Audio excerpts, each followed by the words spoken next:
Shows like this at wearelibertarians.com. All right, let's get back to some boring subjects. Understand the risk to our country. Freedom brings people together. You're listening to the We Are Libertarians Network. Learn more at wearelibertarians.com. Welcome to We Are Libertarians. My name is Chris Spangle. So glad that you are joining us today. We hope that you enjoy the program. We have an all-star cast of We Are Libertarians hosts from across the political spectrum. Yes, libertarians can have a consistent ideology while disagreeing with each other from cultural perspectives. And that's what we're going to talk about today. So stay tuned, trying to replicate our group chat, which I will tell you about. We've already got one angry react from Leo Mora. So I expect many, many more on this program. Stay tuned. Warning, this show is for adults, produced by semi-adults. So the language is sometimes strong and offensive. I don't know what I said. Welcome to We Are Libertarians, where our goal is to help you sound smarter while talking to your friends. We examine current events from a libertarian perspective while treating modern politics with all of the irreverence it deserves. There has been lie after lie. We toss out the screaming heads, put people before political parties, and give context to the news to make you think. Now, here's our host, a 15-year veteran of politics and media, Chris Spangle. Welcome to the program. Again, my name is Chris Spangle. It's so great to have you here on the program. This is episode 456 of the program, recorded on September 5th, 2020, the 9th month of our living hell, with only many more decades to go. Striking a hopeful tone from the beginning. Someone asked me yesterday, when do you think this will all be over? And I said, and that's part of what we're going to talk about today, is that I tend to think, and I'm sure maybe some of our co-hosts that I'll introduce in just one moment will disagree with this, because that's what this episode will be about, is disagreement.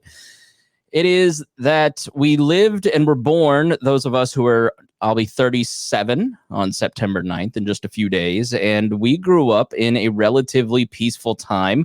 Who knew that the 1990s were the pinnacle of civilization? You know, you had OJ, you had Nancy Kerrigan and Tanya Harding, you had the Bobbits. Who knew that the Bobbits were the low point and the high point of civilization? And everyone, quiet you in the background here, Hodey. I know that was you. And you had a brief period of calm. And I don't know that we'll ever go back to that particular calm. And so we are going to have to learn to coexist with one another. And as libertarians, we believe in no government organizing society, and we'd have to organize society ourselves, which means peaceful, voluntary transactions. And the libertarian movement needs to replicate and give a good example of what that society will look like. How can you have anarcho-capitalism, or in Ryan's case, who will join us in a moment, I don't know, anarcho-communism? We'll ask him what he believes as we begin the tribunal for being a virulent leftist. But we have to learn to coexist. And here at We Are Libertarians, we have a group chat of 20 different people. And this group chat has become a family, and we have many different people who share many different concerns, and we have many different arguments, and we've had a lot of arguments over the last 2 weeks, and I wanted to bring those to you and let those spill over and have a conversation around that.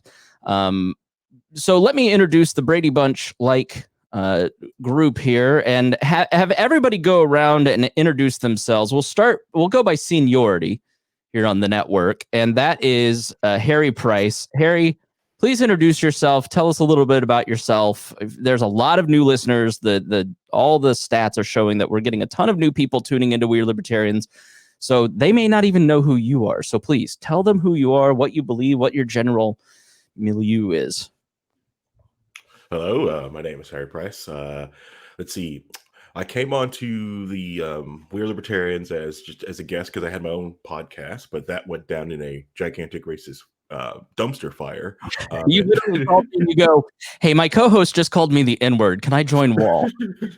So I just kind of stuck around. It's just easier this way, because I had a lot to say and needed somewhere to put all this. So Spangle just kind of kept me around, and slowly over time I just kept not wanting to be on all the time, and then just kind of make me get on the time, just force me to be here. My political views when I first started WAL was like, I really thought I was just a run of the mill Frederick Douglass style Republican. I started there. It's complete status. Yep, I voted for Bush, and actually supported Huckabee at one point of time, and then Me completely too. switched to Me too. Me completely too. switched to that. The next thing I know, went libertarian, but then dodged that. Then went straight to black anarchist, and here I stay, and I'm happy this way. But I'm the nice kind of anarchist. I'm the one that looks at the Libertarian Party, sees what it tries to do, and is like, cool, this is what I believe in my own daily life, and I'm not going to interfere with what you guys are doing because what you guys are doing made me. So I'm going to try to help you make more of me. Very So good. I really feel. Rhinehold would be next on the chart of. I almost said hierarchy, but that's not the case. Pecking order. Seniority is the word I was thinking of. Pecking order. Hierarchy in terms of age. Rhinehold, you are our wizened old timer around here who gives us all kinds of historical perspective because you lived through most of it. It's senile, right? Is that what I'm saying? Yeah. So my background is I became a libertarian in the early 90s, and I've been following the movement since then, and I've seen a few things, and I've heard a few things, and I have some historical context, as you say, with as I was born in the 60s and grew up in the early 70s. Still remember, there's still a lot of that era bouncing around in my head, and it was new history. Like if people hear about stuff right now that they don't realize how recent it was. I mean, even I growing up was hearing about Vietnam, and I was probably 6-7 years old when the war ended. And to me, I still thought it was like ancient history, right? I mean, I understand how that works going forward. So I try to make sure everybody understands that the context of our times aren't exactly haven't exactly been new. We're still rehashing things we've rehashed about Like 20 million times already. Every 4 years, we're reliving the Denver Accords in the Libertarian Party, which one day we'll do an episode explaining that and why we're still doing that. I was afterwards, Brad Palumbo, when I did an interview, which was the last episode, he goes, all right, what's the deal with this, with the Mises Caucus and like the LP and Rand Paul and all this stuff? I go, Cato stole Rothbard's shares of Cato, the Koch brothers did, and then now we're still reliving that fight over and over and over. So it's like it's never ending. But you Rhinehold, I would say, the longer you're a libertarian, the more you turn into Rhinehold.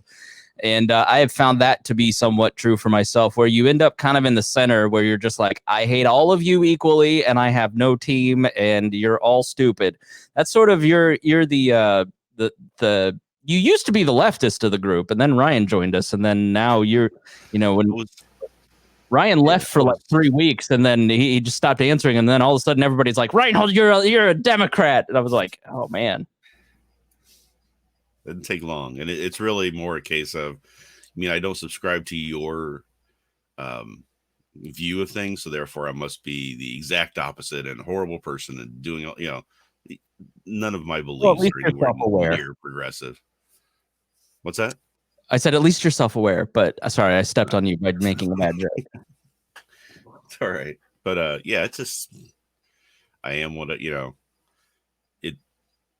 I have no progressive views at all. You would not, if you sat down and if I did the chart, the political compass chart would probably right down the middle at 100, but it doesn't matter. I mean, people are going to believe what they want to believe and fulfill their own biases that way. So, all right, up next on the seniority chart would be Brian Nichols. You've been, years now. You've been 3. Have you been doing your show for 3 years now? Going on it, yeah. So I started back in January of 2018 when you gave me a shot. right? I don't know why, but you gave me a shot. So yeah, my show, I started the show probably more from the right, obviously coming from a Republican background. I was Mr. GOP, rah, college Republicans president. You know, it was all you know when you grew up in a GOP household. But then I too, like everybody else here, discovered libertarianism. I found it through Ron Paul in 2008. And then also, ironically enough, through Rand Paul, hearing him do his filibusters, that actually caught my attention quite a bit. So my show, I started my show trying to educate, enlighten, and inform. That's been my goal from day one, continues to be my goal. And I've kind of adopted a newer role in recent months, and I've tried to be more of a salesperson. And part of in my day job, being the director of sales for a telecom company, part of what my responsibility is to not only sell, our company's products, but our services, but also is to hit metrics, right? And to hit statistical goals that we have in place, KPIs.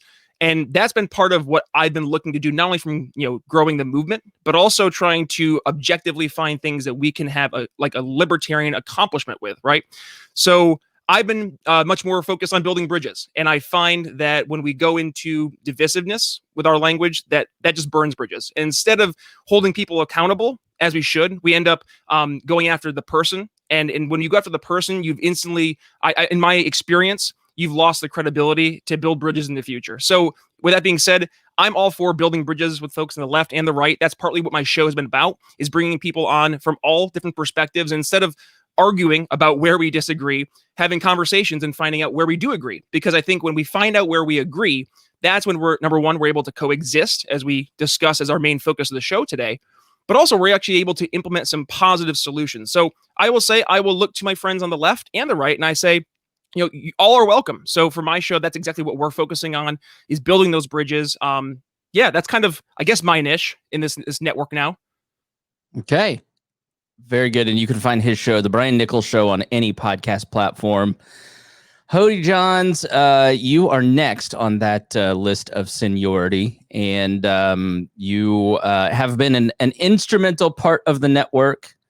You may be switching jobs soon, which may hurt that somewhat. But so we are honored to have your presence and honor all of your contributions over the years. So we love you deeply, thoroughly, and generously. Hodey, you have been and are one of the best people that have ever been on the network. All of you are, all five of you. But Hodey, you never get into beef with anybody. Rhinehold and Brian Wolgamuth fight all the time in chat. Brian Nichols and Ryan will go at each other occasionally. I'll fight with everybody all the time. But Hodey, you don't get in fights with anybody.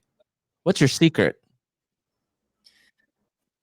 It's the Mormonism. I think that libertarianism, the Mormonism helps as well. Multiple wives to help calm me down all the time behind the scenes is absolutely critical to this. I really believe that libertarianism is the philosophy of love and not necessarily the philosophy of logic. And I don't think there's anything wrong with logic, but I think that logic is always based on love. Because even if you think that liberty can be you can brain your way into liberty, well, that means there's a good chunk of the country that will never be smart enough to understand the tenets of freedom and justice, and really just not just leaving each other alone, because that's a philosophy of isolation, but really the freedom to be a part of any community that you wish to be a part of. And that's something that I think everybody can ultimately understand. We say God is love, and if I believe that his teaching leads me to liberty, then that's what it's all about. That this is something that works, and it works for all people of all intellects, races, ethnicities, religions, cultures. I think that they root themselves in God because we are all created in his image. And that is really what I wasn't like this at first. When I first started my liberty journey, it was really more of just being smarter than you. Ha ha ha. And then I realized there's always somebody smarter than you that believes something differently than you.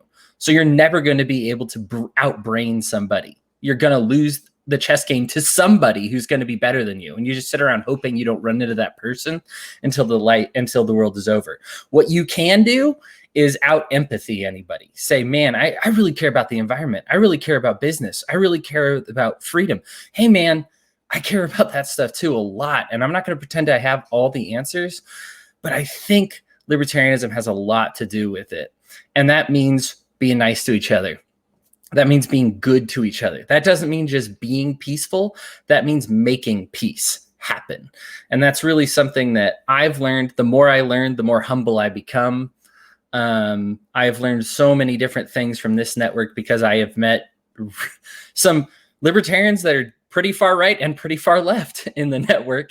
And it's been awesome to say, like, man, why do you believe what you believe? Because you have a different perspective that I don't have. And the more you incorporate those, the less you're going to fight with them, the more you're going to reach out to understand them, and the more you're actually going to come together into that nice center liberty that I have achieved. Yeah, Hodey really kind of articulates well what we try to achieve. And I think that's the main motivation of people like Brian Nichols, but also Ryan Lindsey, and Ryan, this isn't, I've brought you here under false pretenses. As a left libertarian, we have brought you here to not so much an intervention, but as I mentioned, a military tribunal to sentence you to the brig for being so progressive that, and I do, after I kind of introduce myself, I do want to start our conversation with you, because I think you've had a terrible experience with libertarians that I think needs to be heard and understood.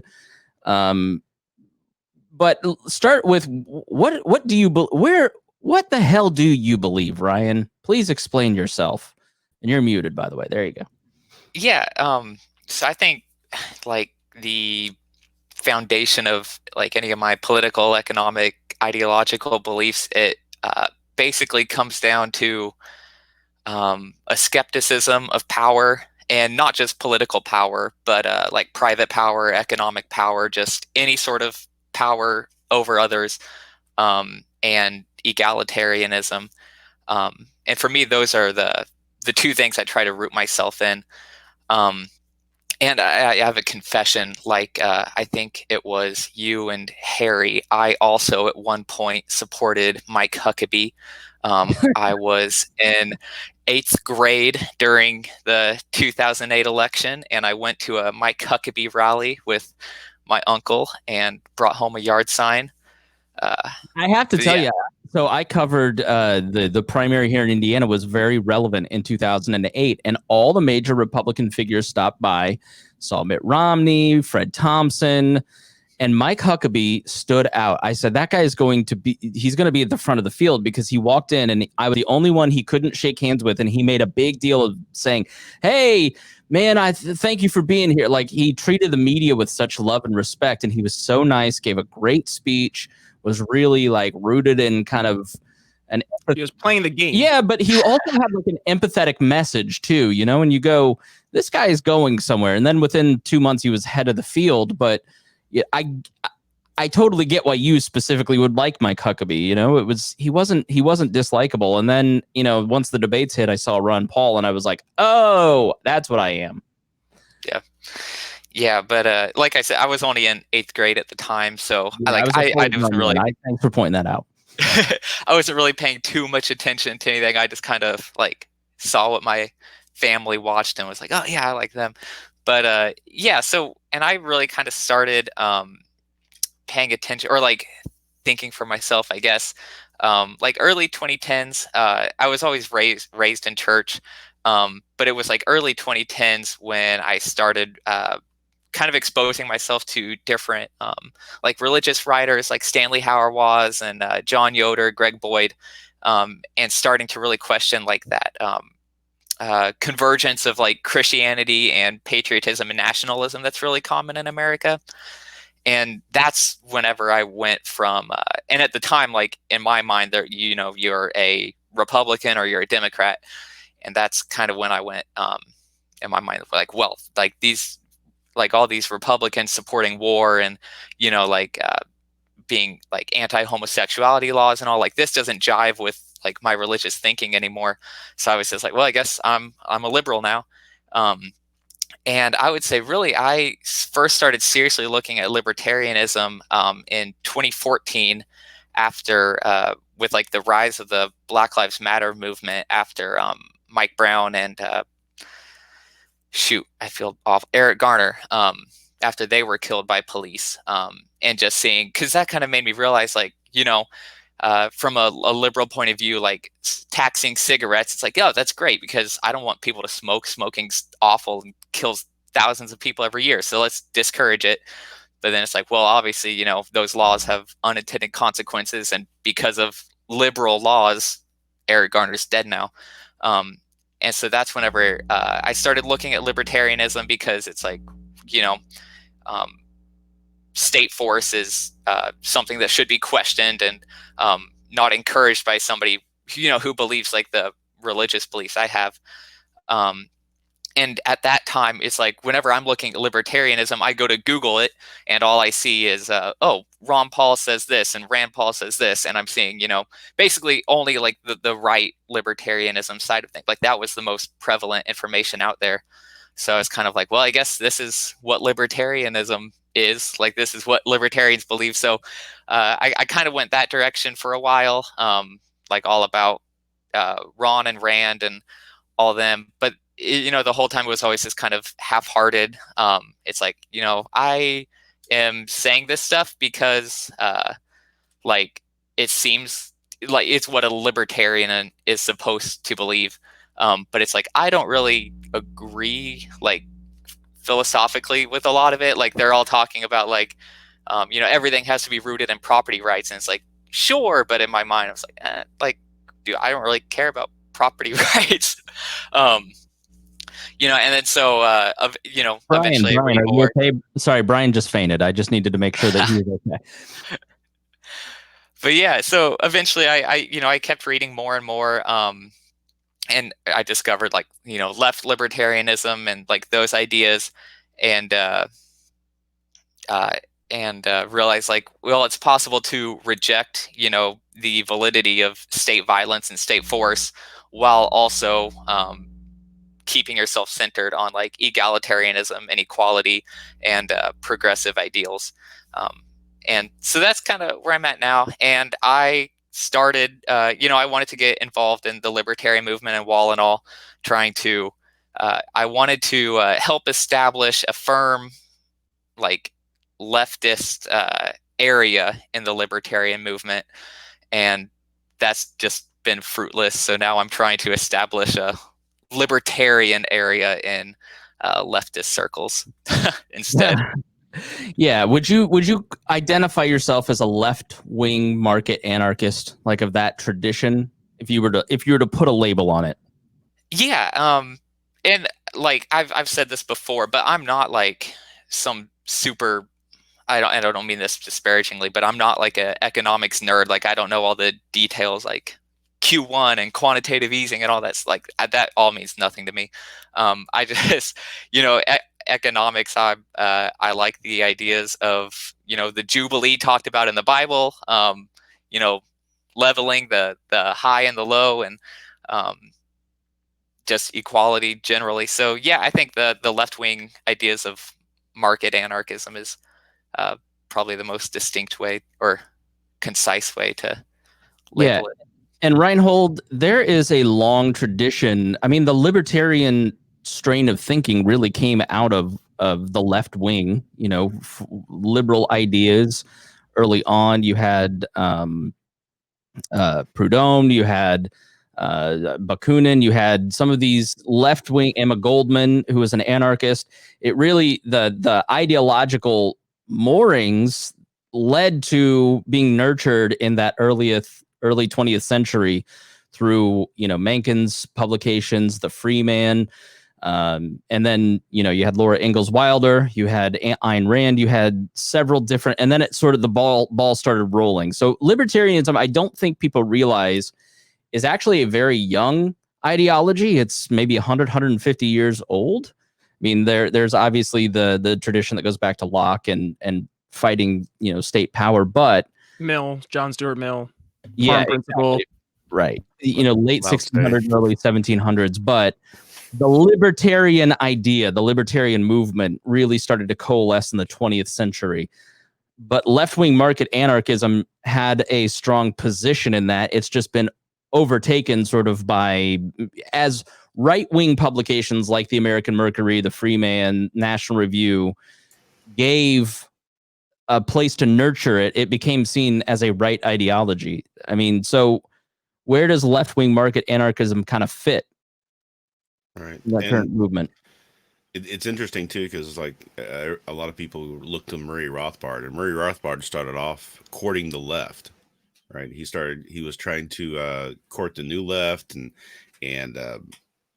put out magazines, and part of the reason for the whole split between Cato and Murray and all that was because he was trying to get publications that were reaching out to the left side of the aisle, right? So, and then throughout the years, he grew more and more disillusioned with that, and then started looking to the right for solutions and getting people into libertarianism, and that's when he started the New Fusionism, and then they started courting people like Pat Buchanan. So that kind of turned the idea of libertarianism being its own separate thing, and sort of on the left side of the aisle to being, you know, Republicans who like to smoke pot, which is unfortunate, because I don't think it's either of those things. You know what I mean? It's its own thing. It's always been its own thing. The first libertarians were the Taoists 5,000 years ago, right? So the idea of libertarian thought has always been around. It wasn't called libertarianism, and it's been very fluid in its kind of growth and thought processes, and how does it fit into what we have these days, to kind of coalesce around to what we have currently. But as we've seen, just because it's got to where it is now doesn't mean that it's not going to take 12 more paths before it goes somewhere else, right? So it's something that's always kind of evolving and thinking through itself to try and better itself. And like some other philosophies that are more just, I don't like what the other side is doing, and that's the basis of their whole political thought, right? So we do a little bit different than that. So I had to ask him a long-winded question because I had to go to the restroom. So as we've mentioned on the show, you hit 37 and all of a sudden things change. So for myself, I would say that, I started out in politics. Like, I started out in direct political action, working for Republicans, then moved to the Libertarians from 08 to 12. I started this program because I didn't feel that direct action politics was necessarily working. Have always loved politics, the actual horse race of it. And that's what we focused a lot on. But over the last 2 to 4 years, I've really started to dive in on more of the philosophical stuff. And when you do that, when you start to really try to figure out exactly what you believe, you start to reject that left-right two-team tribalist narrative and start to see things a lot differently. And you start to, I look at it, libertarians lately have kind of lost what Marshall Fritz, who I admire immensely. I was the marketing director for the Advocates for Self-Government. And David Nolan, the founder of the Libertarian Party, created the diamond chart that many of you may have seen, called the world's smallest political quiz, where it was basically the left-right axis does not exist. There is economic freedom and personal freedom. And you are libertarian at the top, authoritarian at the bottom, more personal freedom, then you're on the left, more economic freedom, you're more on the right. Libertarians are at the top of the diamond, where we want maximum personal and economic freedom. And Marshall Fritz created the world's smallest political quiz and traveled around the country and seeding this chart, this outreach tool, basically, to start the libertarian movement in the early and mid 70s, and would stay at people's homes. Literally took a year driving around the country, staying in people's houses, giving them this sales tool.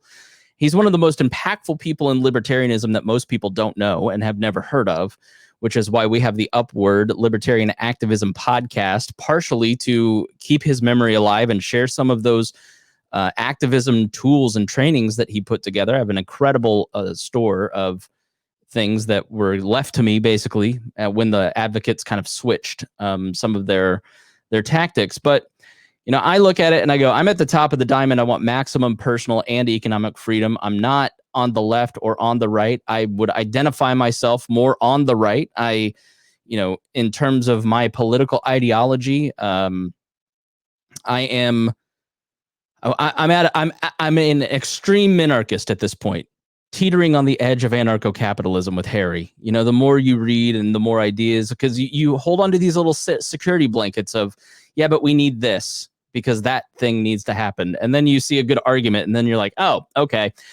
And so you sort of go through this intellectual journey and you start to evolve your thinking and change things. But I'm a Christian. I'm a conservative leaning person in that I care about community, and community is incredibly important. And traditionally, the conservative movement over the 20th century tried to nurture community in the way that people think about it. But I think that that's all kind of shifting now. There isn't so much. It's a lot about political power. But We Are Libertarians is an output of my intellectual journey, as well as conversations like this and giving platforms to people like Brian and Hodey and Ryan and Rhinehold to share different ways of thinking. We'll talk about sales because I don't disagree with Brian. It's just that I think that's part two of the discussion is what is the purpose of these different organizations that make up the libertarian movement? And they all have different things, but we're going to talk a little bit more about how to coexist. But I want to start with Andrew Heaton, who has a great podcast. He is a libertarian podcaster that was on The Blaze. He's a comedian. It's called The Political Orphanage. It's very good. This is a short clip.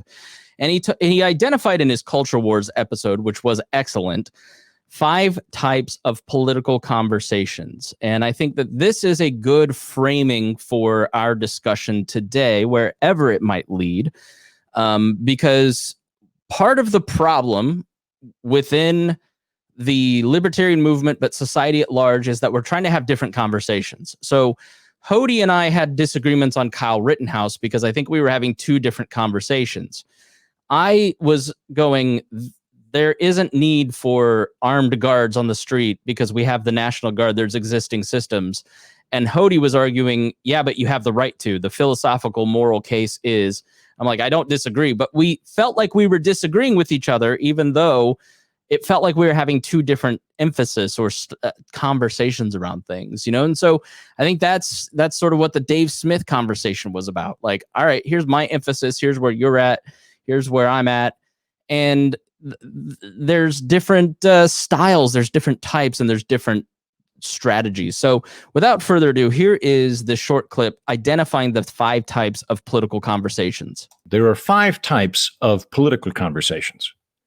There is policy, which is pretty rare. Most people don't actually want to sit down and look at graphs and read white papers and things like that. It's pretty research heavy. Most people don't really want to talk about policy. There is horse trading, and I lump broadly into that kind of everything that amounts to sort of the sports talk of politics.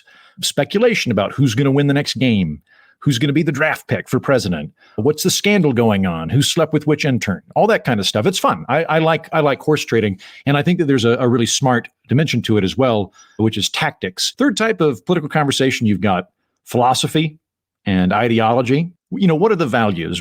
How ought the world to be? Policy is what should we do. Philosophy is what ought we do. Then there's heuristics, which I cover a lot on the program. That's getting into how people think. Not necessarily who's right or who's wrong, but how they arrived at the logic and viewpoint to get to their conclusion. It's concerned with the mental rubric that people employ. I really like that. I think that political cognition is fascinating. And the 5th and final political conversation, which dominates political discourse far more than the prior 4 that I just mentioned, is yay team, boo team. It's my team is the good team, your team sucks. And anything we talk about, if we're in that framework, is just ammunition to anecdotally evidence the evil of the other team. So here at We Are Libertarians, we have many different styles. You know, I tend to think about heuristics and the horse trading and how we think about things. How should we approach these things? You heard Ryan's focus is a lot of times it's power. It's how is the relationship between the individual and these institutions? What's the relationship and dynamic there? Brian was sales. You know, how can I sell you on these ideas? And so everybody kind of has different styles around things. Let me open it up to the rest of you. Do you think that part of our issue, do you agree with my premise that part of our issue is that we are cross-talking using different styles? Brian, Nichols? Yes and no. So I think it's a matter of this goes to, I think, a fundamental issue with libertarians in general is that it's like herding cats, right? Like libertarians, and Ryan actually kind of hit the nail on the head when he said like he questions power, right? And I think sometimes libertarians confuse questioning power with questioning leadership. Leadership is needed. We absolutely need to have, one cohesive vision, right, of what the goal is. So like think, and I know people hate to do this, but like think of a successful corporation. The reason a successful corporation is successful is because they have a mission statement.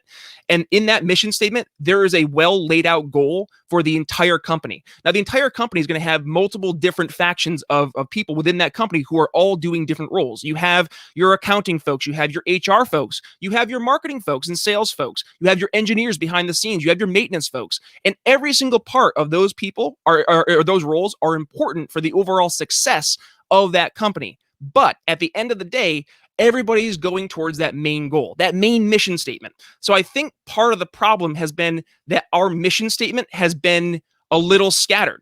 And I think it's important for not just we as a network, but I think it's also important for we as a larger libertarian movement to say, what is our mission statement? Whether we want to, coalesce with certain people within our movement or not, we have to acknowledge that right now we are not in a position to be making ultimatums because we don't have the numbers. So I would dare say it's yes, we might be not talking like we're talking past each other, but it's because instead of looking at the different voices and the different approaches as necessary, needed approaches, we're looking at them as competition, right? So if you're an engineer, let the salespeople sell. That's okay. But once the salespeople sell, now it's on the engineers to make this shit work. And the problem is that we have far too many folks who think that they're the salespeople out there who are actually engineers. And listen, everybody has the role. I'm all for it. But at the same point in time, if we're not going to understand and like be self-aware enough, which I mean, libertarians and being self-aware, but I repeat myself, like we have to at least have some personal responsibility and understand what our main goal is. And if we're not, then I'm going to say like, what's the point of all this? Right. So like, are we actually trying to just be right? Or are we trying to actually advance things and make things better? And I think we can do that by having everybody become the very best at their respective areas that they are good at. And it's not to say one is better than the other. It's saying that we need each person to do each of those roles as best as they can. So we can get not only the best out of them, but then when we're reaching out to new people, we're putting our best foot forward. And right now we're not putting our best foot forward because we have so many different voices. I mean, part of what set me off this past weekend or this past week, what is today? Yeah, today's Saturday. So, what happened this past week with the Libertarian National Committee doing that reply tweet, it wasn't a matter of what was said. And for reference, it was to Rand Paul when he was on the street.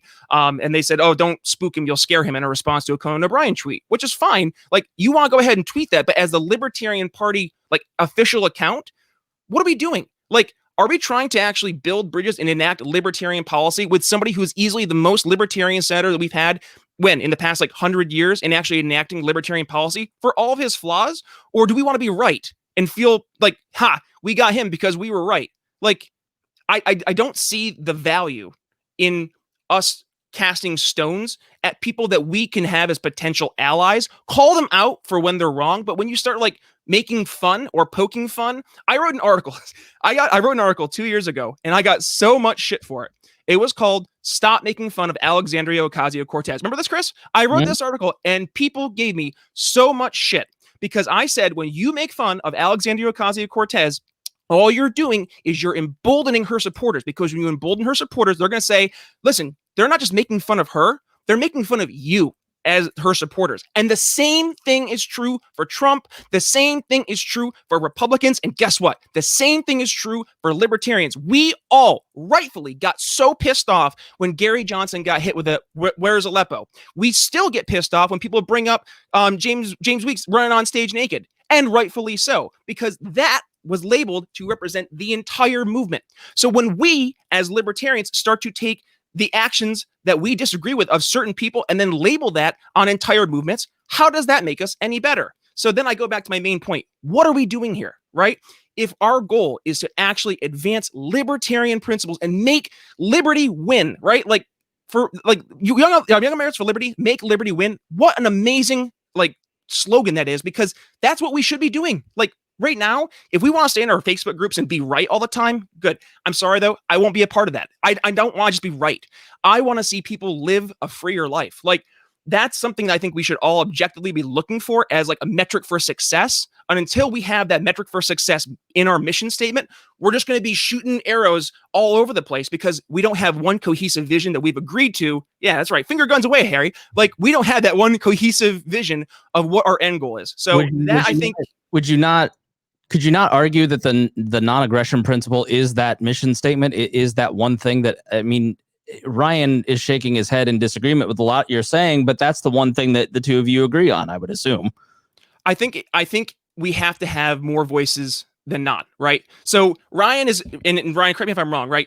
We may disagree on some fundamental key issues, right? So I believe that non-aggression, but also a support of property rights is fundamental for a true libertarian society. Now, I'm agreeing with you when you talk about, the vision of what should be, but don't let perfection be the enemy of progress and of good, right? We're getting, and objectively speaking, I think this is the one thing too that drives me crazy, is that we are not being objective in looking at where we have come from and where we are now, and then relative to the rest of the world. Are we perfect? No. Do we have a long way to go? Yes. But to constantly be focusing on the negative, selling negative is a losing strategy, no matter what. I dare you to go ahead and find one company who has had a successful long-term strategy to sell a negative versus trying to sell a positive future. If you are not selling something that's a positive vision for the future, you're losing instantly because everybody's looking for that positive vision of tomorrow. If we're constantly focusing on the negatives, you're going to get tuned out. So to Ryan, to the point, I think we need to have more voices like Ryan. And I encourage that. I've had Democratic Socialists on my show. I mean, I had a guy running for New York State Assembly who was an avowed Democratic Socialist. He's a Bernie bro delegate in New York State. I had him on my show. We disagreed. We have fundamental disagreements, but we had a conversation, right? And part of my goal was to just point him towards liberty, whether that's the non-aggression route or the property rights route. We can have that debate in libertarian circles, but that should not be the focus of our energy, because that focus of our energy, 3% of Americans even know what the non-aggression principle is. It's not on people's minds. You have to have a conversation that people are currently having in their own minds. And if you're not having that conversation, they're going to tune you out. For example, Chris, if I were to call you and say, hey, Chris, I got a great timeshare down in Florida. If you're more worried about getting the tires in your car replaced because they were stolen in your parking lot again, that's going to be the last thing on your mind. I need to have the conversation asking, hey, Chris, I'm calling from XYZ company. How have things been? Oh, yeah, I just had my tires taken off my car. Oh, well, here, let me talk to you about that. And we can go have a conversation that's focused on you, right? And that's the problem, is we're not focused on having a conversation that's impacting people directly where they're at. So to Ryan, if Ryan goes out and finds people who they are focused on non-aggression, have those conversations, bring them in, pique their interest, right? And then bring them in. And then it's on, I go back to my silly analogy of the engineers. Now it's the engineer job to help teach, educate, bring out those white papers, help us bring them and make them better libertarians. And then we can have that conversation about, is it property rights versus non-aggression? But you know what? We have to at least have that conversation and bring them in to engage in that dialogue first. Here's my pushback on the messaging argument, though, is that the people who constantly bitch about the messaging, which I'm with you on the LP tweet, but part of the problem that I've always said to Rhinehold on this show a million times is that if you're constantly bitching about Trump, then when it's time to impeach him, people are so worn out because the media has focused. Fatigue. It's fatigue. Matt Taibbi wrote a great article that I highly recommend. We tweeted it out, where, you know, Donald Trump never intended to govern, but neither did the Democrats ever intend to let him govern. Correct. And the media didn't intend to let him govern. And that led to this polarization, because both sides really, governing doesn't matter anymore. It's all about owning each other. But part of as a person who tries to kind of bridge the gap, when I hear the messaging argument from various libertarians, I just kind of go, what I hear is that you want your message to be the only message, and you're not willing to give space to somebody like Ryan, because I'll let you retort, Brian, but you know, what we've experienced with Ryan here at We Are Libertarians is twofold. Never had more women, never had more people of color, never had more Democrats engaging in our content and saying, right on, thank you for not being that other message. But we've also had an extraordinary amount of alt-right adjacent libertarians basically sending Ryan just some of the most obscene, awful things you can imagine, which really drove him to be very peevish, and which he can talk about in a moment. But Brian, so often I hear that messaging and that sales, and I wonder, where does space to have differing opinions from some of those fundamental arguments come in? Well, I mean, it starts with us, right? So it starts with us not being the ones engaging in bomb throwing. So, and candidly, I mean, if we're going to really, you know, talk about why there was this issue, it was, you know, some of the content that we were sharing from the big We Are Libertarians page that was not focused on building bridges. And that's been part of the thing that I had the biggest issue with. And I think if you're going to put your name to it, right? So like, let's say, for example, like the Brian Nichols show, if I'm sharing content that I think is going to be at all possibly inflammatory, I'll post it as the Brian Nichols show, because I don't want that to be the representative of the entire network. The entire network is different. And I want more of those voices. And to your point, Chris, we're bringing more of those voices in, and Ryan is a big integral part of that.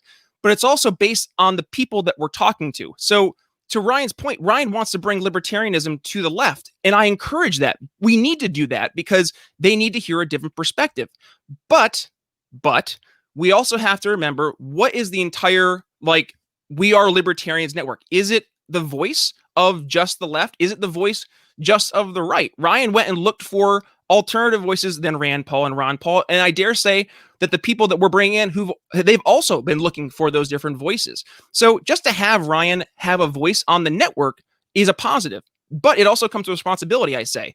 And that is, you know, and I am the first one. I need to do better as well, and not being someone who can be inflammatory, and to try and build more of those bridges to people who are going to be allies on key issues. And I say that specifically talking about Rand Paul, because in the past few months, Rand Paul has been one of the biggest targets from the rioters, not the protesters. And I also think it's very indicative on us to make sure we are being held responsible in differentiating between the two, because it's very disingenuous to lump them in as one group from both the left and the right, because then it just negates any conversation going forward.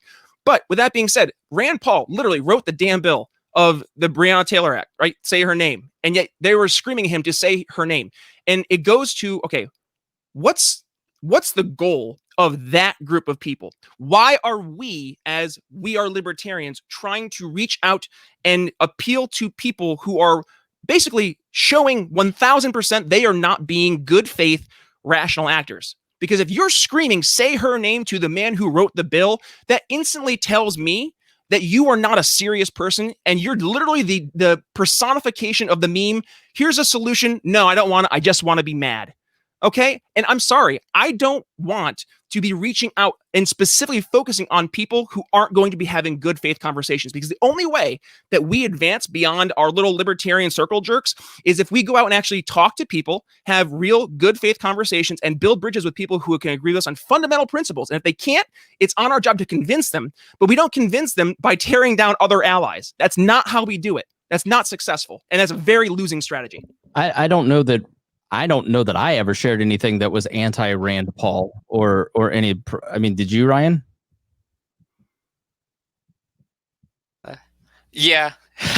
Okay. What do you say to Brian's critique? Well, I guess I don't know. I feel like Well, just sticking with the topic of Rand Paul, like, I would honestly just saying, like, presenting Rand Paul as some sort of like the most libertarian person in Congress or some libertarian icon or hero, like, to people on the left, like, that is very. Is he not an ally, like, though, Ryan? Inflammatory is not the right word, probably, but I mean, whenever you're calling, like, you're talking about somebody who opposes legalizing marijuana at the federal level, supports more border restrictions. He's, constantly licking Trump's boots. Calling somebody like that, like this, presenting him as like some libertarian hero. Who's presenting him? So I think that's the thing, though, is that why? I don't know. Don't confuse promoting somebody who is an ally on certain issues to it versus going after that person. And I go back to the point, if we were to be a libertarian page specifically going after Alexandria Ocasio-Cortez, not on her policies, but on her person, right? I would be like, no, how is that productive? Because there's going to be some key issues that we as libertarians can agree with a democratic socialist on. So when we go to enter in those conversations with her in the future, if we've been, trolling her and calling her names and encouraging vile remarks on her, do you think she's going to have a conversation? The same is true. Now, and I say this because, I mean, literally, I'm a couple like people away from literally reaching out to Rand Paul. Like, I can have that conversation. And if we ever want to have somebody like a Rand Paul be an ally and promote things that we agree with him on. So, for example, when we're talking about ending no-knock raids, like, that's a libertarian position, and Rand is a voice leading that charge.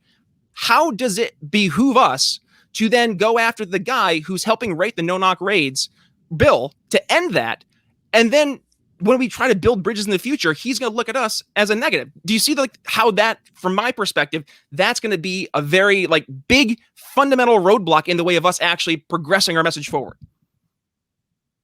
Well, yeah, but I mean, like you said, you brought up AOC, like, if we're always attacking her personally, but nothing I just said about Rand was a personal thing. Those were all policy things. So I'm saying, there's so much, to critique about Rand policy wise.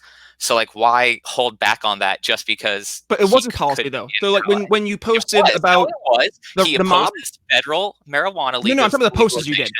He opposed the post.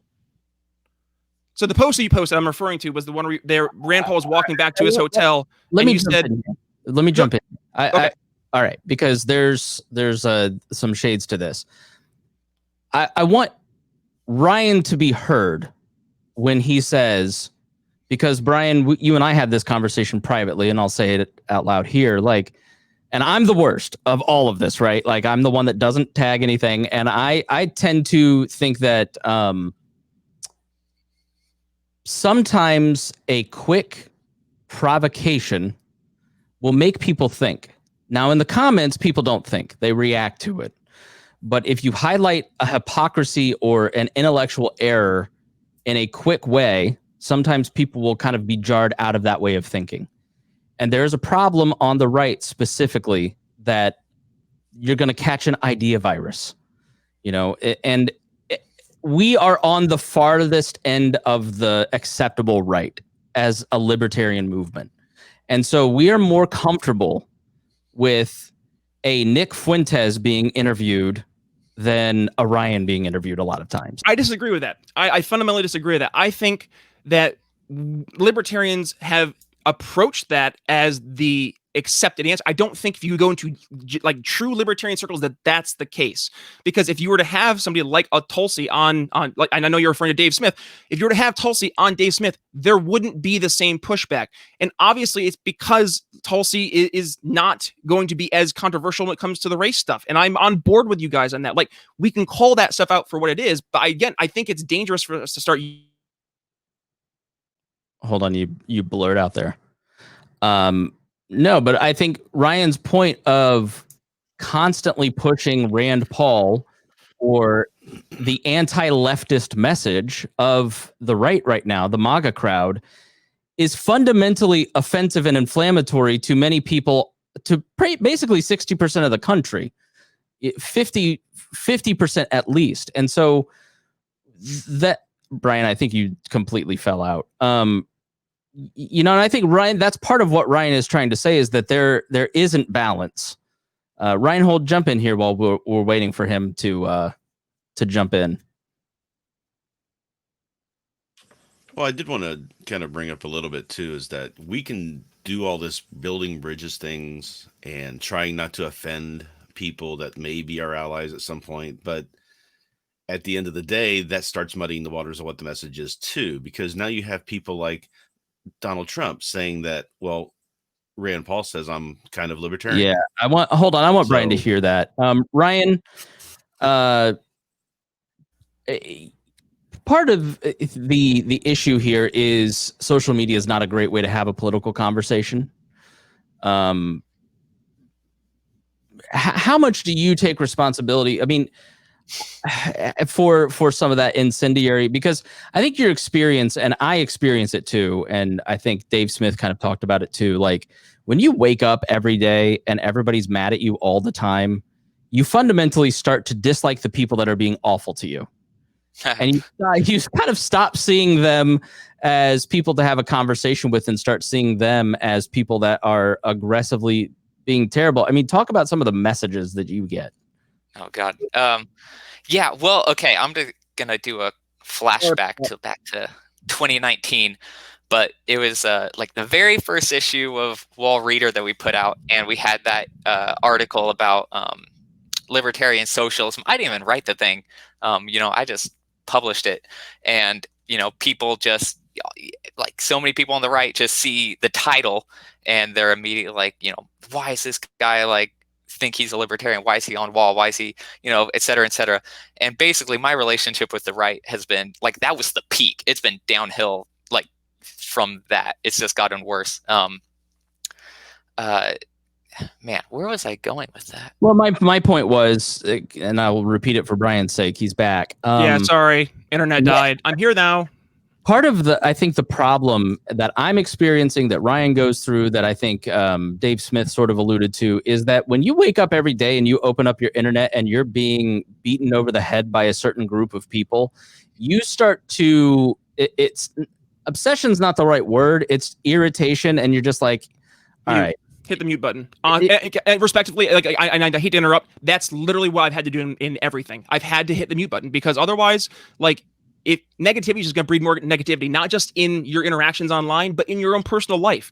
Like, I can't control what other people are going to do in their reactions. So why would I let that change the way that I'm going to interact with them? Turn off, just turn it off. And then honestly, I found just getting out and doing what we talk about every day, just talking to real people, like getting offline and engaging in your communities, talking to your coworkers. Like, I know it's hard in the era of COVID, but like just to get out of like what we consider to be real life, get off of Twitter. I'm notorious for being on Twitter a lot, but like just to talk to real people, it's so much more refreshing. And if you don't let the negative comments like feed the way that you perceive it, like I know it's tough, but like I think it's almost important for us to take that responsibility to like go out of our way to turn off those negative, voices that are out there, because just more, if we're going to let it foster inside, it's going to be like a cancer. It's just going to keep festering.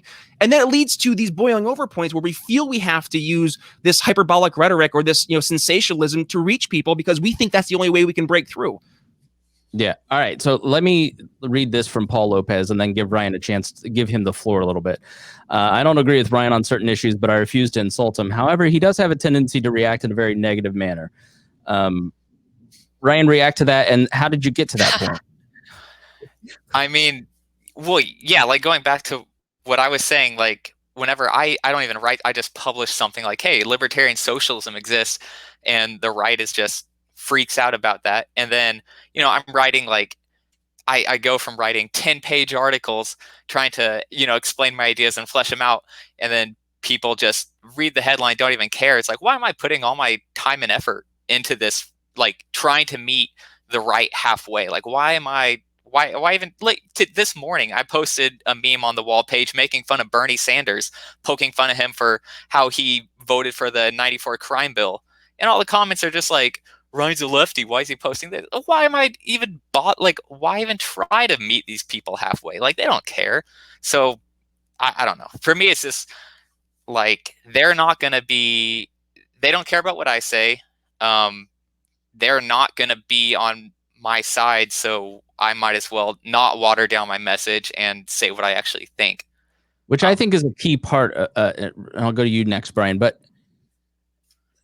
sort of where I'm at is that, again, with the messaging stuff, and then after, Brian, you respond, Rhinehold, I want you to jump in and say what you were kind of talking about, because I want Brian to hear it and react to it. When you talk about what we're doing here, I've forever kind of been under that assumption of we ought to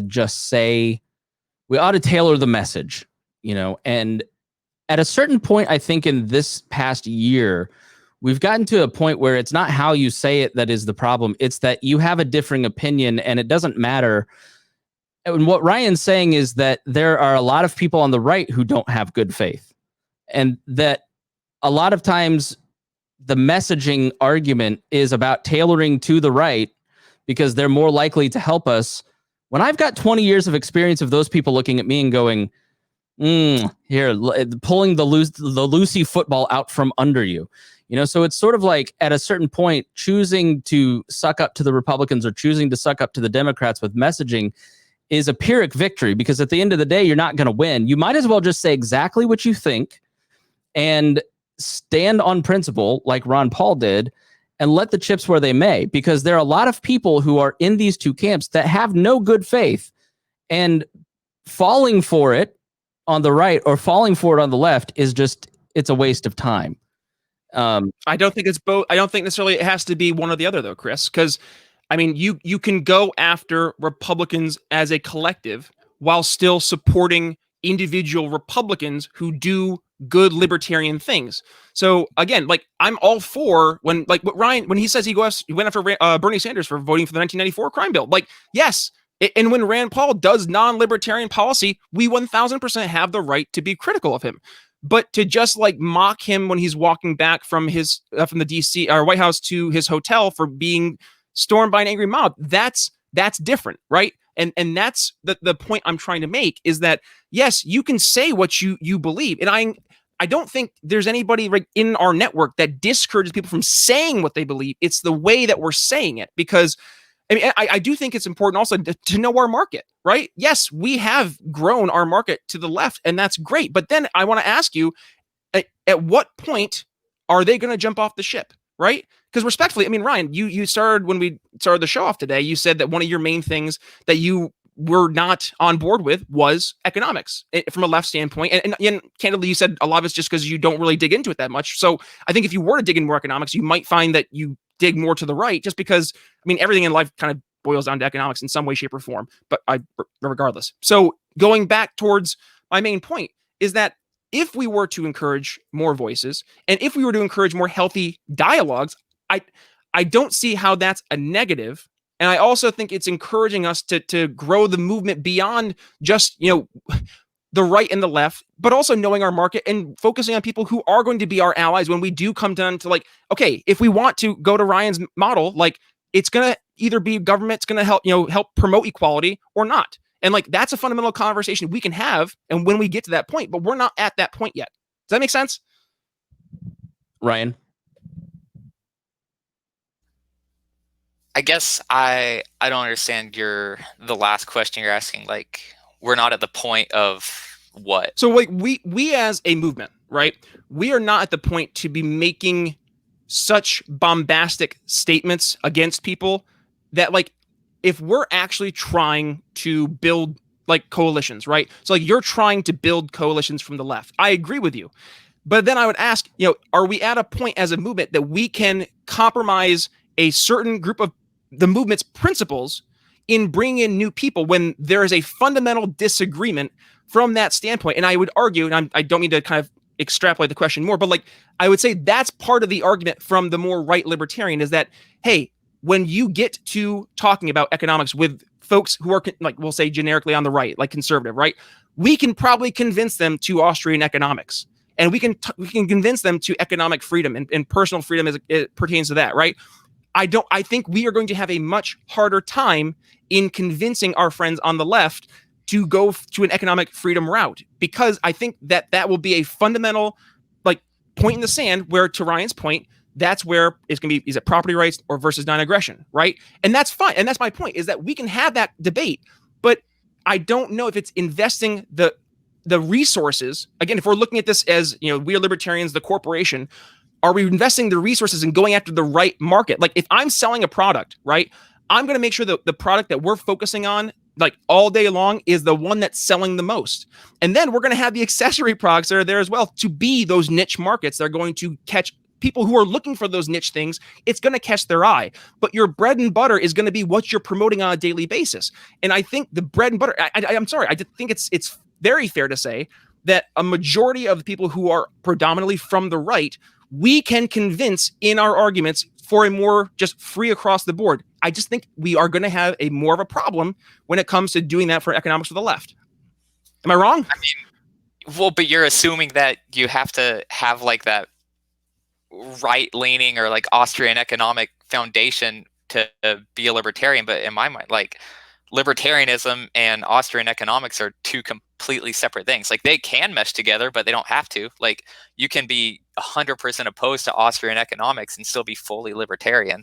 So why are you trying to convince leftists to embrace Austrian economics? No. Let me rephrase. It wasn't that. So maybe I didn't phrase it right. So it was more so you approach left-wing economics, Ryan, from a very different perspective than your traditional person on the left approaches economics. So it's like you're speaking the right language. Like you're speaking a libertarian economic message from a left perspective, which is weird to say out loud in my own words, but that's you. That's fine. But to your average person on the left, they aren't hearing you saying that from a libertarian perspective. They're hearing the way that they perceive left-wing economics. They hear it through the Bernie Sanders lens of more government spending. They hear it through that lens of, you're going to solve equality by doing this government program. Yes, it's on you to challenge them and change their mind. But I think when you're focusing more so on the hyperbolic attacks on things, that those conversations aren't getting had. So then when those folks come into the movement, they're like taken aback at what we actually like are trying to promote in your left-wing economic view. Do you see what I'm saying? Yes, I think so. Okay. I agree with you in that the hyperbolic part doesn't work. The internet in general incentivizes outrage. And I will tell you, as a major page owner in early 2018, when they changed Facebook pages, your ability to grow or get any engagement on anything ended unless you pay them on Facebook. Twitter drives absolutely no traffic, maybe 2 clicks. It's a complete waste of time in terms of driving any traffic, views, clicks, whatever. Facebook is the 800-pound gorilla unless you are using another platform like a podcast or email. Facebook incentivizes outrage because in the first 5 minutes, you have to get clicks or likes. And Instagram's the exact same way. Twitter is a much more nuanced discussion. It's why I like it a lot better. The only way to get any engagement is to have something that incites or offends or critiques or whatever. And so your natural, and I would say that as it's not that that's my goal, but it becomes your incentive structure over a long period of time as you do this. The whole goal of building an audience is trying to rally people around something, and that there is, and I've talked to multiple people over the years about this, about just shutting down all of our social media, which I've been talked out about because we have 100,000 Facebook likes, 20,000 on Instagram, but it doesn't jive with the general feeling of the podcast, and I don't find it to be necessarily positive because you can't have the kind of conversations on social media that you can have here. And so there's zero room for nuance on social media at all, And so I think that's the part where I think your critique is right, Brian. I want to give the other 3 a chance now to kind of hop in here because Rhinehold's just beside himself. And then we'll give Hodey and Harriet a chance. What are some points where you're just kind of shaking your head, Rhinehold? I saw you making faces and you're rubbing your eyes. And so, first of all, this idea that libertarianism should define a single message and push that down like a top centric organization or movement seems a little odd to me, because It's not. It's an individualism based movement. So having just to confirm, just to confirm, I didn't say that. I'm saying a vision, like a mission statement, not a particular view, but like a goal. I understand that, but that's still, when you talk to libertarians in the libertarian movement, they all have different goals, right? It's not. So that's the problem, though. That's my point. Yeah, but some people don't even want to engage in politics. Some people want to ignore politics and go on and just do their own thing. Other people want to court the right. Some people want to court the left. Some people want to just burn it all down, right? So at some point we have to say, okay, we need to.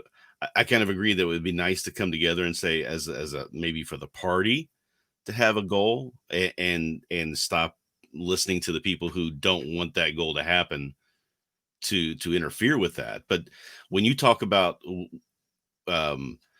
being not being insulting to the people who are our allies, at some point you end up watering down the message at that, to the point where you have someone like Donald Trump saying, Rand Paul says I'm kind of libertarian because I didn't start a bunch of new wars.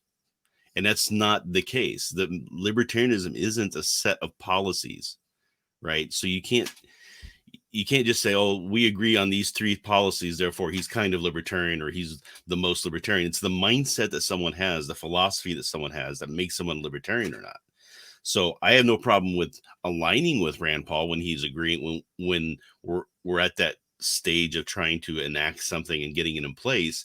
But I hate the idea of trying to label him as a libertarian, especially when he doesn't even label himself as a libertarian. He opposes that idea.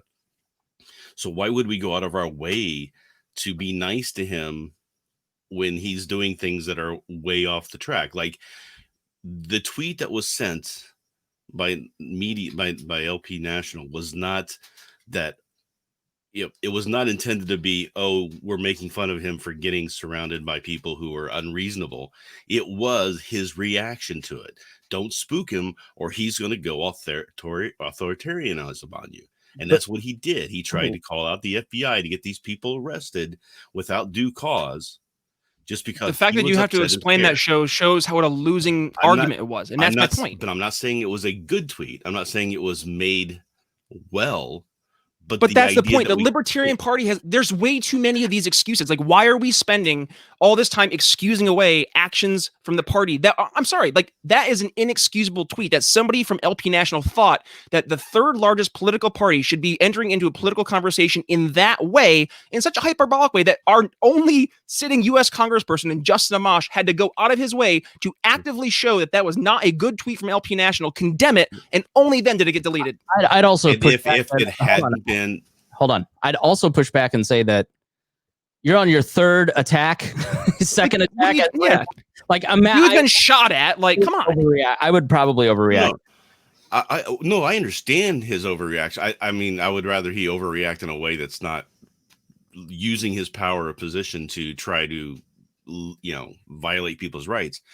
But you have to understand too that nobody cared about that tweet until certain people who got offended by it because it was particularly attacking Ron Paul made it a big thing. Nobody saw it. Nobody cared about it until that time. And then it blew up. And then now everybody is seeing it. It's the Bette Midler effect. That's not the point.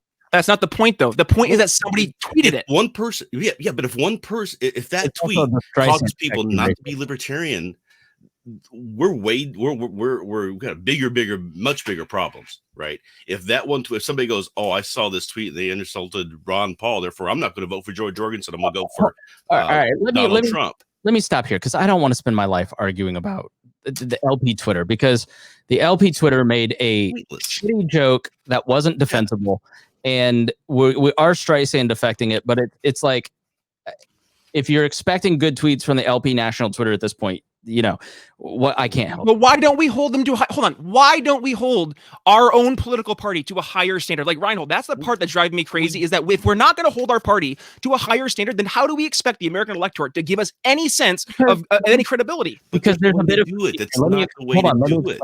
There's a bit of fatigue because the same people who are upset about the tweet who will hold the Libertarian Party to the highest exacting standard possible, will then excuse any behavior from Donald Trump most of the time.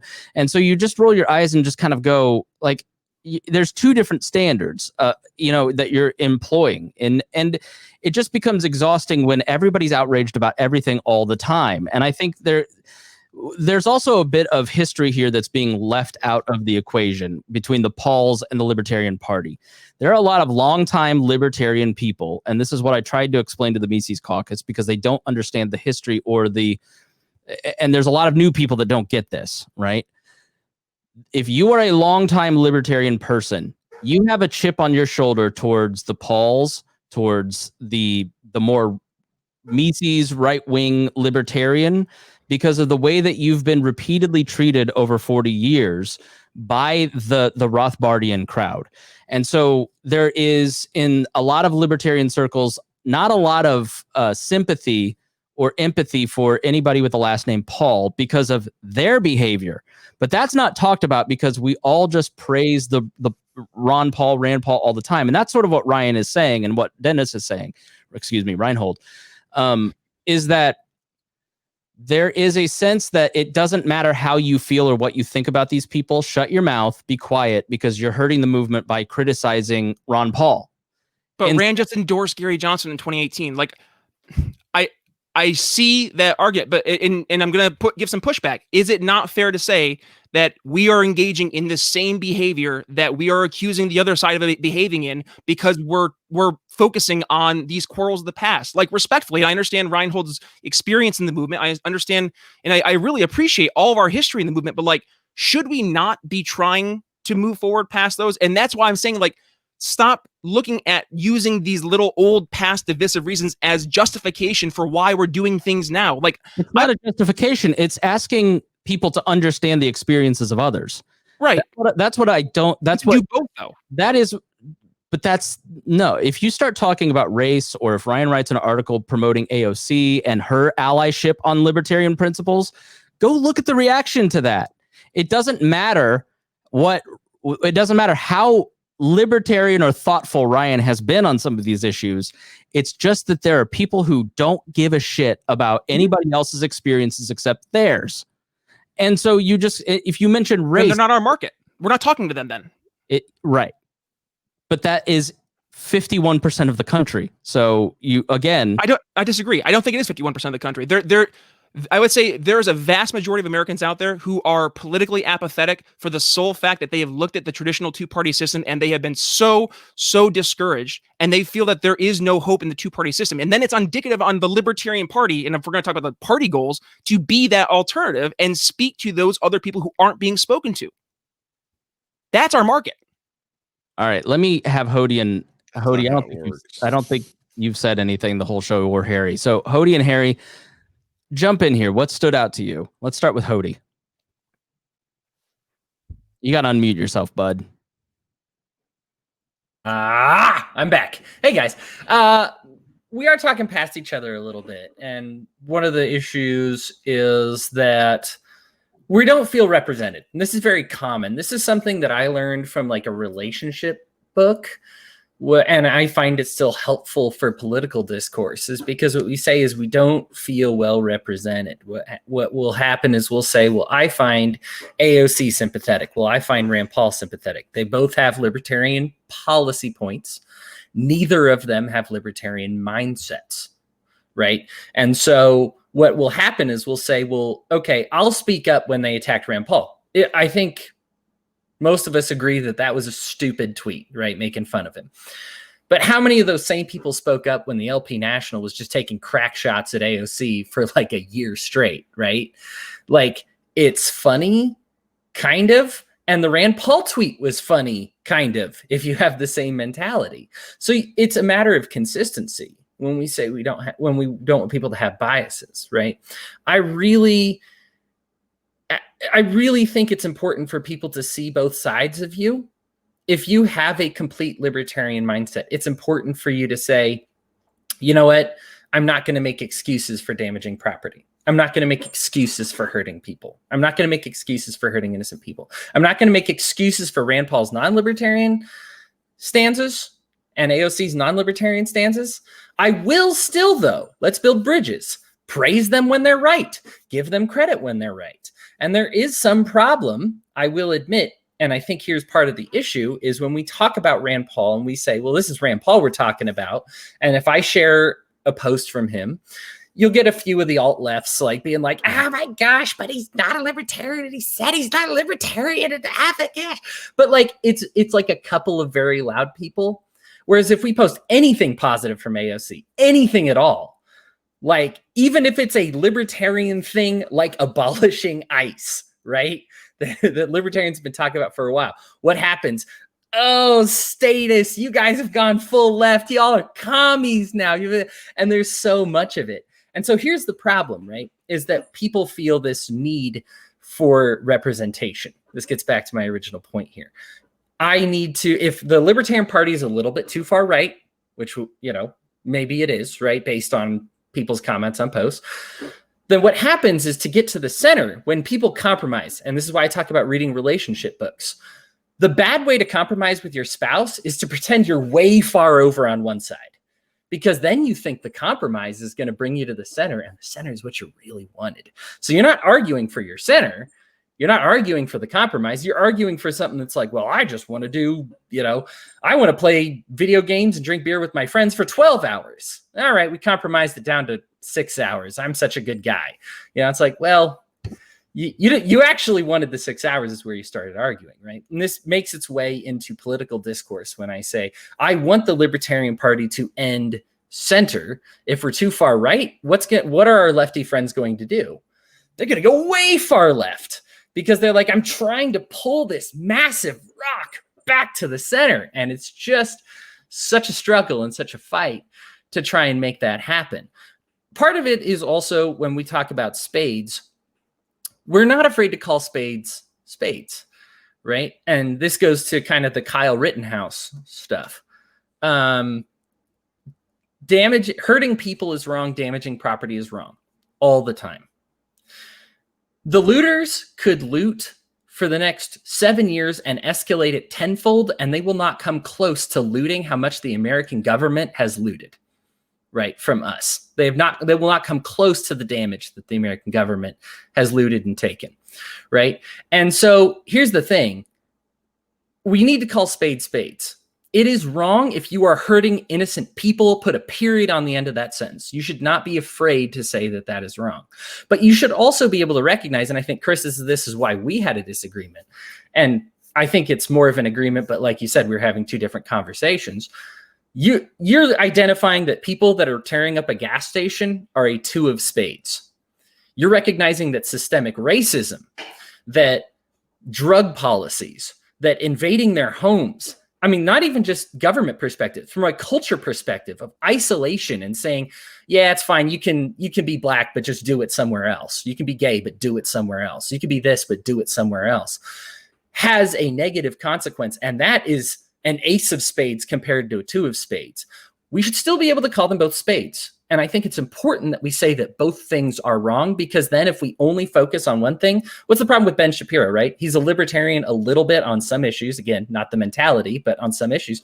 But when you spend literally 75% of your time talking about how trans people should not identify as the gender that they want to, that's who you are in everybody else's eyes. It's right. Great that you're right about 25% of the other stuff, but that's who you are. And so I think it's important, just for the sake of creating unity, to say like, hey guys, I recognize this is wrong. I recognize this is a greater wrong, but we can come together and saying evil is evil. Let's not justify any of it. Yeah. So you mentioned the word representation. And I think that's, if there is a mission statement for We Are Libertarians, as one of the Facebook users pointed out, it is We Are Libertarians helps you sound smarter while talking to your friends. If you struggle to understand politics, we explain it from an independent libertarian point of view with all of the irreverence it deserves. We toss out the screaming heads, put people before political parties, and give context to the news to make you think. And one thing that I have increasingly adopted is the idea of representation, while rejecting the idea that representation means subjugation. And those are two very different concepts. And so when it comes to race, for instance, I realized this during the Super Bowl 2 or 3 years ago. all of a sudden Twitter freaked out because there were black faces in commercials. There was black representation. Well, Harry's daughter deserves to see black faces like hers in commercials because it says you're an equal part of this community. You're an equal part of this nation, right? But that doesn't mean that they're subjugating you. The Charlottesville rant of they will replace us or they will not replace us. And I think that sometimes people, if they hear Ryan saying something about AOC or Brian saying something about Rand Paul, that is indicative of subjugation or they're taking over. Now, what I would say to Brian, why it has become increasingly harder to coexist with a lot of people who identify right as libertarians, is that their very message is that we will not coexist with you. We are taking over the party, and what you think doesn't matter. And we are going to subjugate you and shape the Libertarian Party and the Libertarian movement in our image. And so what that says to more independent, centrist, left-leaning libertarians or people who are not necessarily of that particular ilk or podcast fandom or whatever, it makes you go, I'm not going to make arguments that help you. And Hodey, that's sort of where I'm at with some of the Rittenhouse stuff. You know, with Kyle Rittenhouse, there are, you were like, I don't disagree with the principle of protecting your private property at all. I disagree with Ryan on private property and agree with Brian and that private property is a fundamental right. But by turning him into some sort of pro-gun hero, you end up inadvertently helping Donald Trump's re-election message, which is a person that wants to subjugate you and doesn't care about representing anybody other than him. And there are existing systems, you know, this 93% of protests are peaceful. If you dig into the report, you see the National Guard comes in and sets stability. Part of what I believe is that stability is good for liberty. I found an article from when I was managing the Libertarian Party of Indiana where we across the board in 2010, 2012 got 5-6% of the vote in Indiana across these races. The Libertarian Party was never stronger than it was under Obama, with a Democratic president who was emboldening the right, but society was fairly stable. Donald Trump is a net negative for liberty because he is so unstable. And so I see no value in helping reelect Donald Trump, just as I see no value in helping elect Joe Biden, right? Like there's the Rittenhouse argument that we had is that I'm just tired of being outraged all the time. I'm tired of being upset. That's sort of why, like, I look at the LP tweet and I didn't get as excited as Brian did about it because it's just like I only have so much outrage, you know, and I'm saving my outrage for Horizon and the private prison here that killed my friend's daughter, and I'm working on trying to get him on local TV and radio. You know, like, that pisses me off that his daughter was unnecessarily killed because of private prisons here in Indiana.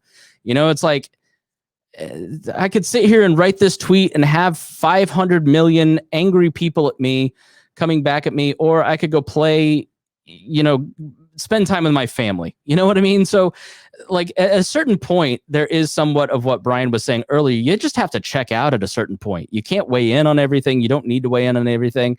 And like, I genuinely see a lot of this, like the Streisand effect of it as hurtful to the Libertarian Party, because yes, it is important to hold your party accountable. It is to call them out. I mean, and we do that here in trying to keep people accountable. But there is a certain point where the Libertarian Party is not represented by their Twitter, which is why people are so mad about it, is that it doesn't have a fair representation of what's truly going on. Just as I get annoyed when people try to present all rioters as representative of Black Lives Matter and that entire group, just as it pissed me off when the leftist media tried to present all Tea Partiers as the crazy gun-toting militia guy, right? Like, individualism is at the core of everything I do. There's different individual motivations for every single thing. And so the message can sometimes become muddied from me or We Are Libertarians because I'm trying to look at people's individual choices and their incentives and why are they doing that, as opposed to just buying into wholesale this entire total argument.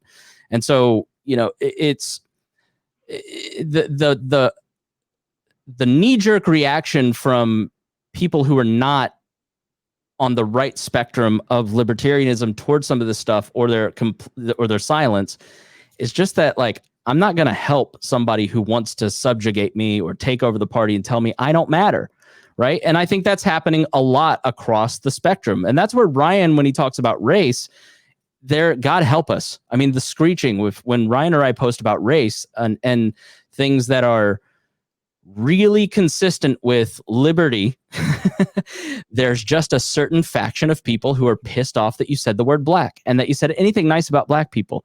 And you're right, Brian, those people are not our market. And I want to make it clear that those people are not my market, you know? And so the people who are tired of seeing, you know, that survey that we did for the Liberty Explained project, the number one complaint about why I don't want to be a libertarian is the comments on our own Facebook page from people like that. You know, so there is some method to it, but you look like you wanted to jump in on some of that, because I think the representation does not equal subjugation thing is something that needs to be clearly understood. Well, I would really quickly just also add that challenging someone is different than telling that person that they're bad, right? So I think, yes, we do have a responsibility to challenge people, but we start to become the very thing we say we do not like when we start to assume people's motives based on our assumptions of what they believe. So that's why I'm just going to say, I think it's important that instead of assuming those motives and taking the surface level assumptions we have, instead go towards actually having those real life conversations with people, having those in-depth conversations and looking for those kind of commonalities that we can at least build a foundation of trust and understanding and empathy upon. Because otherwise, if you're just preaching, you're going to be falling on deaf ears. I'll leave it there. Harry, go ahead. Oh. So it sounds to me like, Spangle, you were mostly talking about, like, you only, like, kind of like spoon theory. Like, you only got so many different spoons to discuss. Like if you have a set number of spoons to be mad or angry about different things, and you choose what you wanted to be angry about. And honestly, that's a great way to deal with a lot of the things that come across on social media. It's a simple fact that there is no nuance there. It's hard to have a conversation, and that's why a lot of times I kind of stay off of it. I think the only social media I do is Instagram, and I just scroll. And just because I like looking at car photos. I like, that's what I like looking at. It's the only thing I want to do. I miss the old days of the BBSs.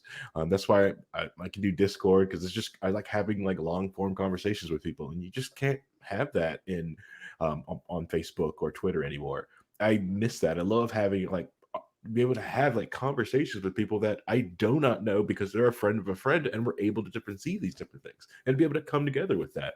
And that stinks that people, these big gigantic tech companies, did that to social media. When they made their walled gardens, got rid of the federated code to allow people just to communicate with people. That's why Mastodon and Toot is really like taken off for some people, because they missed that. The other thing I wanted to get to is when you talk about how there are some times when people from different ideas of the spectrum come around and come to the libertarian buffet, pick up an issue that they think like, wow, this is an issue I can walk off that and do something with it. That's great. That's awesome. I think the more idea is not getting behind them and say like, hey, they're more libertarian. Like, no, this issue is libertarian and they're doing that.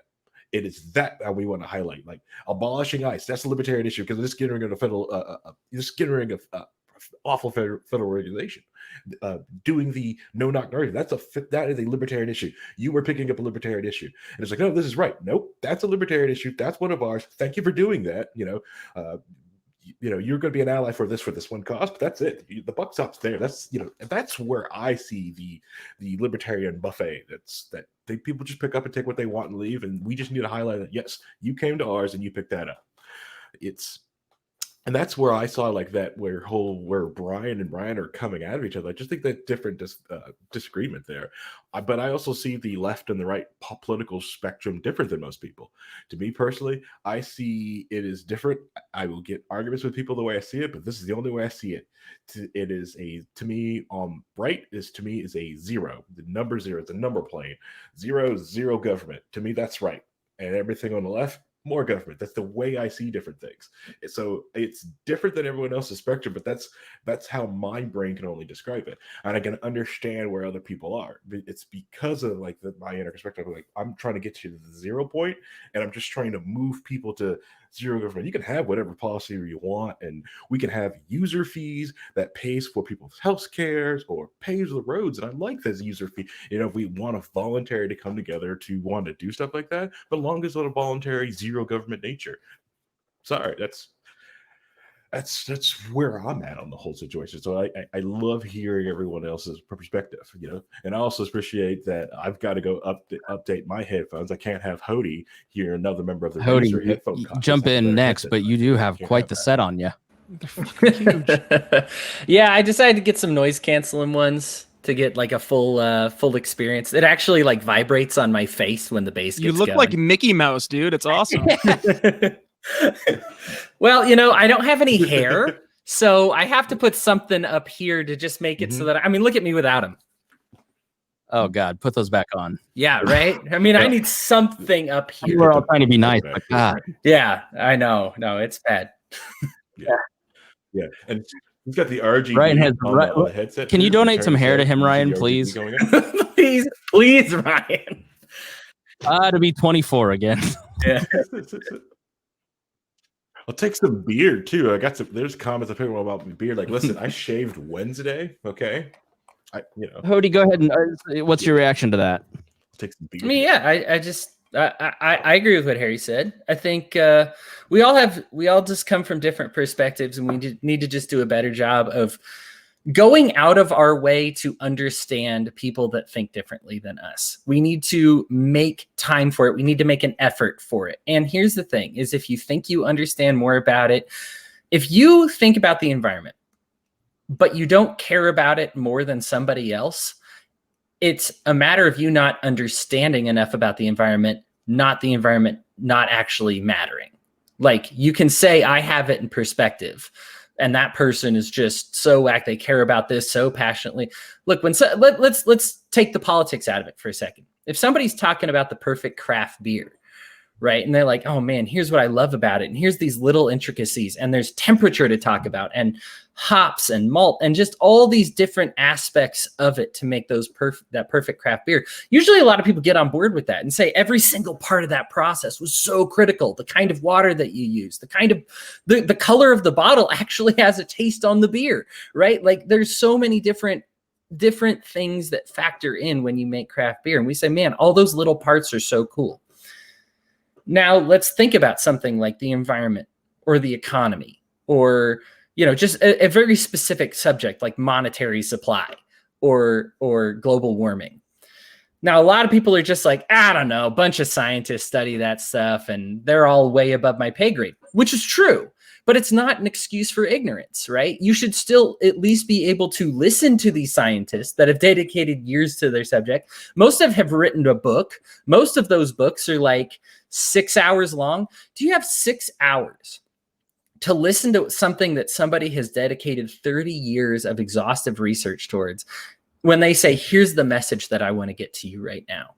We are in an age that we should not take for granted, when we can say, man, I can learn everything that somebody learned about atmospheric pressure or quantitative easing, right? To go back to what we were talking about earlier, right? It might not be your favorite subject, but it'll help you relate to so many more people once you understand it. And it'll help round out your philosophy once you understand it all the more.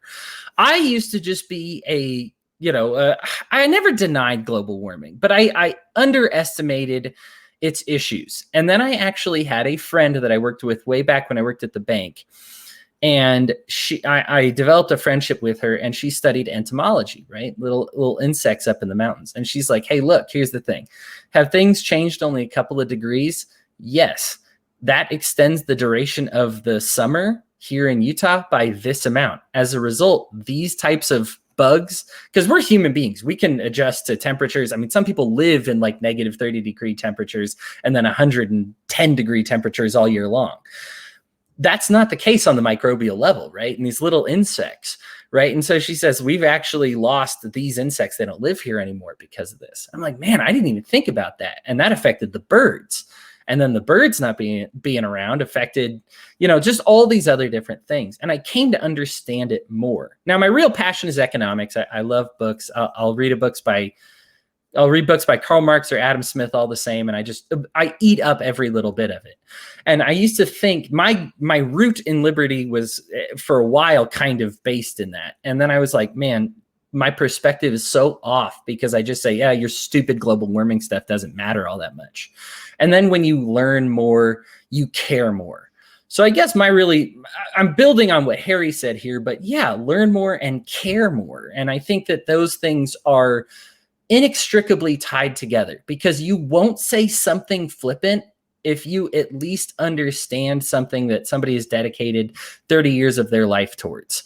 I dislike Karl Marx, but I probably won't say anything flippant about him because I have learned and understood and walked in his shoes, and I get where he was coming from. I also understand enough by other people who dedicated 30 years of their life to a subject why he's very wrong. But I at least am able to say, hey, look, I get where you're coming from. Here's a different opinion on that subject, which is much more effective than Karl Marx dumb. He's very stupid. Yeah. So the internet, then I've said this before, like you spend weeks working on something, reading a book, writing a book. You can be a 30-year expert in a subject, post about your epidemiological experience, and then the internet will give you somebody that spent 0.02 seconds thinking about it going, nah. Like the most current example is, and this is where I think people need to be very aware of propaganda and its effect on people, because we're highly persuadable. The military, so Trump allegedly, according to The Atlantic and Jeffrey Goldberg, wrote an article where he had 4 sources who heard Donald Trump say that he didn't want to go honor those quote unquote losers that died in World War I on the 100th anniversary in France. Now, Jeffrey Goldberg, if you buy into the propaganda that all media is lying to you except the media that you like, then you don't understand who Jeffrey Goldberg is, or the editorial process that went through, or the credibility that he and The Atlantic have. And you are de facto accepting the credibility of Donald Trump. Now, I look at it and I look at this situation and I go, why does Donald Trump have more credibility in the minds of some people than Jeffrey Goldberg? I personally trust Jeffrey Goldberg more than I trust Donald Trump. But I also recognize that Jeffrey Goldberg probably doesn't like Donald Trump, but he's probably not making it up. John Kelly is allegedly the source of it, who does have an axe to grind, and Goldberg may have just reported what Kelly said he said, right? So if you don't understand journalism, if you don't understand the individual motivations of all these people, and you just wholesale buy, and this is where I've gone wrong, I've bought into the idea that all the media is wrong and corrupt. And so therefore anything the media says is wrong. And back to the excuses problem. How many excuses does somebody have to make for Donald Trump on a daily basis? Like, that's what I just finally kind of like woke up and said, like, how many different excuses do I have to make for this guy by just going, well, the media lies? Like, at some point, maybe the media is telling the truth. And so maybe I need to think about this from an individual perspective. I want to give Ryan and Rhinehold another chance to jump in. Ryan, like, what, as we've kind of gone through this conversation, what's jumping out to you? Oh, man. Well, I fully believe, just want to say, I completely believe that Trump said that about the soldiers in France. All those like tell-all books that have come out about the Trump administration over the past few years, every single one of them has like mentioned that he was having a very bad weekend on that trip.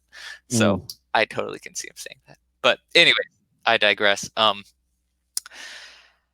Yeah, I don't know. I think one big thing is like we've talked a lot about messaging and ideas and stuff, and it seems like a lot of it kind of goes to that split between like directional and destination libertarianism, and separating like the good from the perfect and all.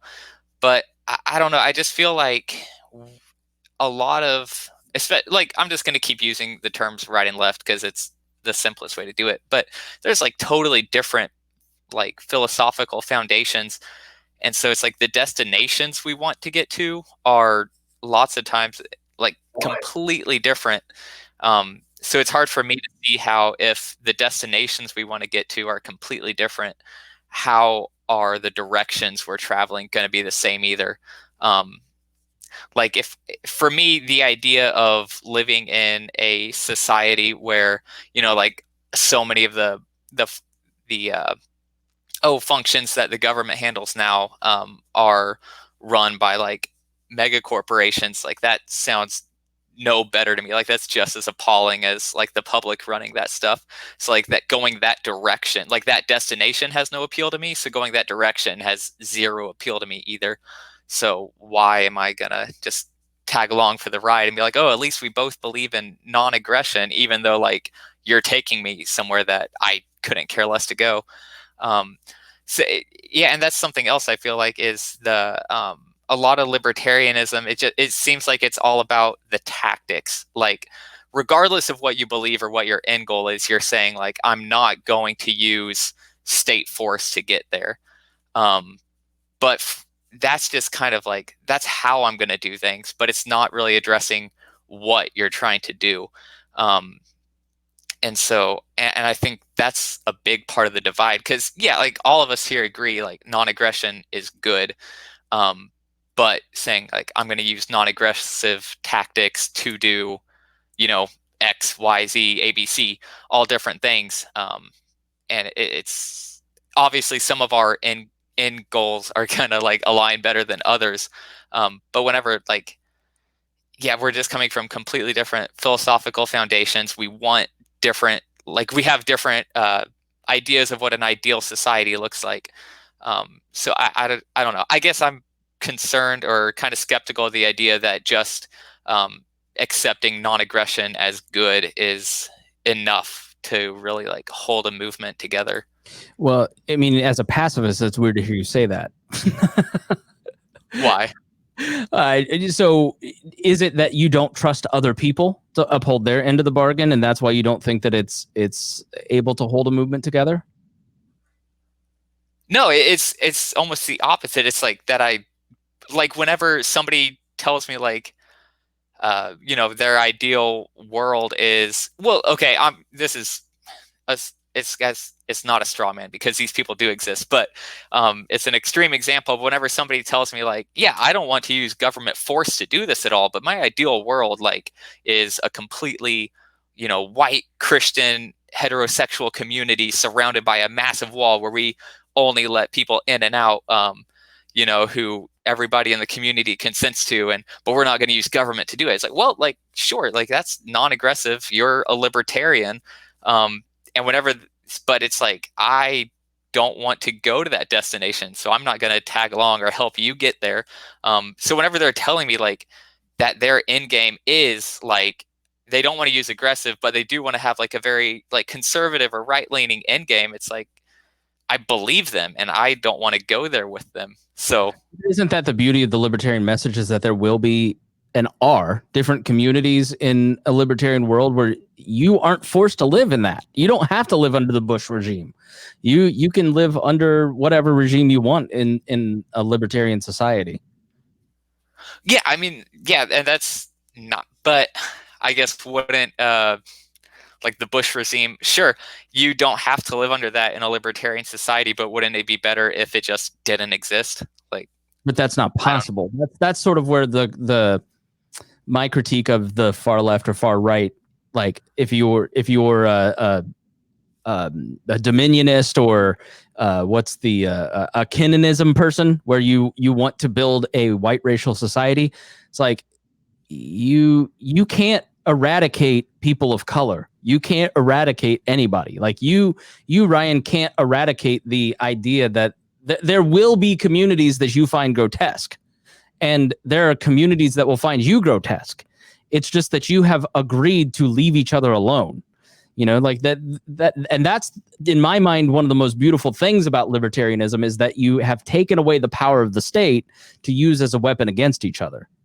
Now, you Right, can persuade people to not live that lifestyle, but you can't force anybody to not live that way. Yeah, but I agree. Like, don't use the force of the state to try to eradicate those communities. But at the same time, I don't think you have to just quietly tolerate them either. Like, if there's like, let's just imagine we're in this libertarian society where there's a ton of different communities and it's all voluntary, and there's a community who is like, actively like like oppressing LGBT people or black people, or choose whatever group you want. Yeah, don't use state force against them, but at the same time, like, you shouldn't want that community to exist either. Like, that community needs to change. It shouldn't. This is the part where the left loses everybody else, is that why are you the arbiter of how other people ought to live? I mean, I feel like I don't know. We all have ideas of how people should live. You can say you don't, but you do. We all have ideas of how people should live, even if we're not willing to use force to put that on other people. And if it's like, why shouldn't you advocate for that? Like, I don't think there should be communities that, oppress gay people or oppress black people, or, keep oppress homeless people. So why shouldn't I say those communities are wrong? And is your argument that you find that inherently oppressive? Find what inherently? So a community that actively excludes gay people and punishes them for being gay, that's a tyrannical system somewhat. And so it shouldn't exist. Is that the argument that you're making? Yeah, we could say that. But if it's really quick, if it's voluntary, I'm confused though, because wouldn't those people not be like, they wouldn't be forced to be a part of those communities then? Am I missing something here?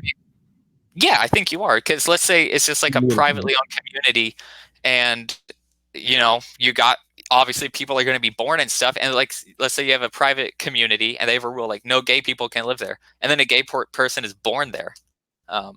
Like, obviously that's tyrannical, if like, because he was just born there, and all this, now they're saying he can't. And this hold on, Harry, and then I'll jump to you. Dan writes, these communities would lose in the marketplace of ideas theoretically, and that's sort of my argument against the right for their hysteria over the right, is like, once you see a lot of the behavior of people standing around a woman screaming, you're not it's like, if you're afraid of Klansmen, go meet one. You will no longer be afraid of them. You will find them to be pathetic, sad creatures. So why do you disagree with the idea that the marketplace would drive people away from those communities? Well, because I mean, as long as there's people that hold those beliefs, like, those communities will continue to exist. Like, I don't know.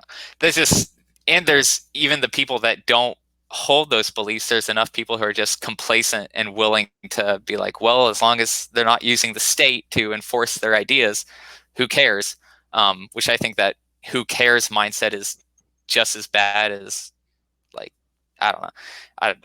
I understand what you're saying in that you don't want to advocate. I get what you're saying. I think that the reality is that at a certain point, everybody's going to have to leave everybody alone.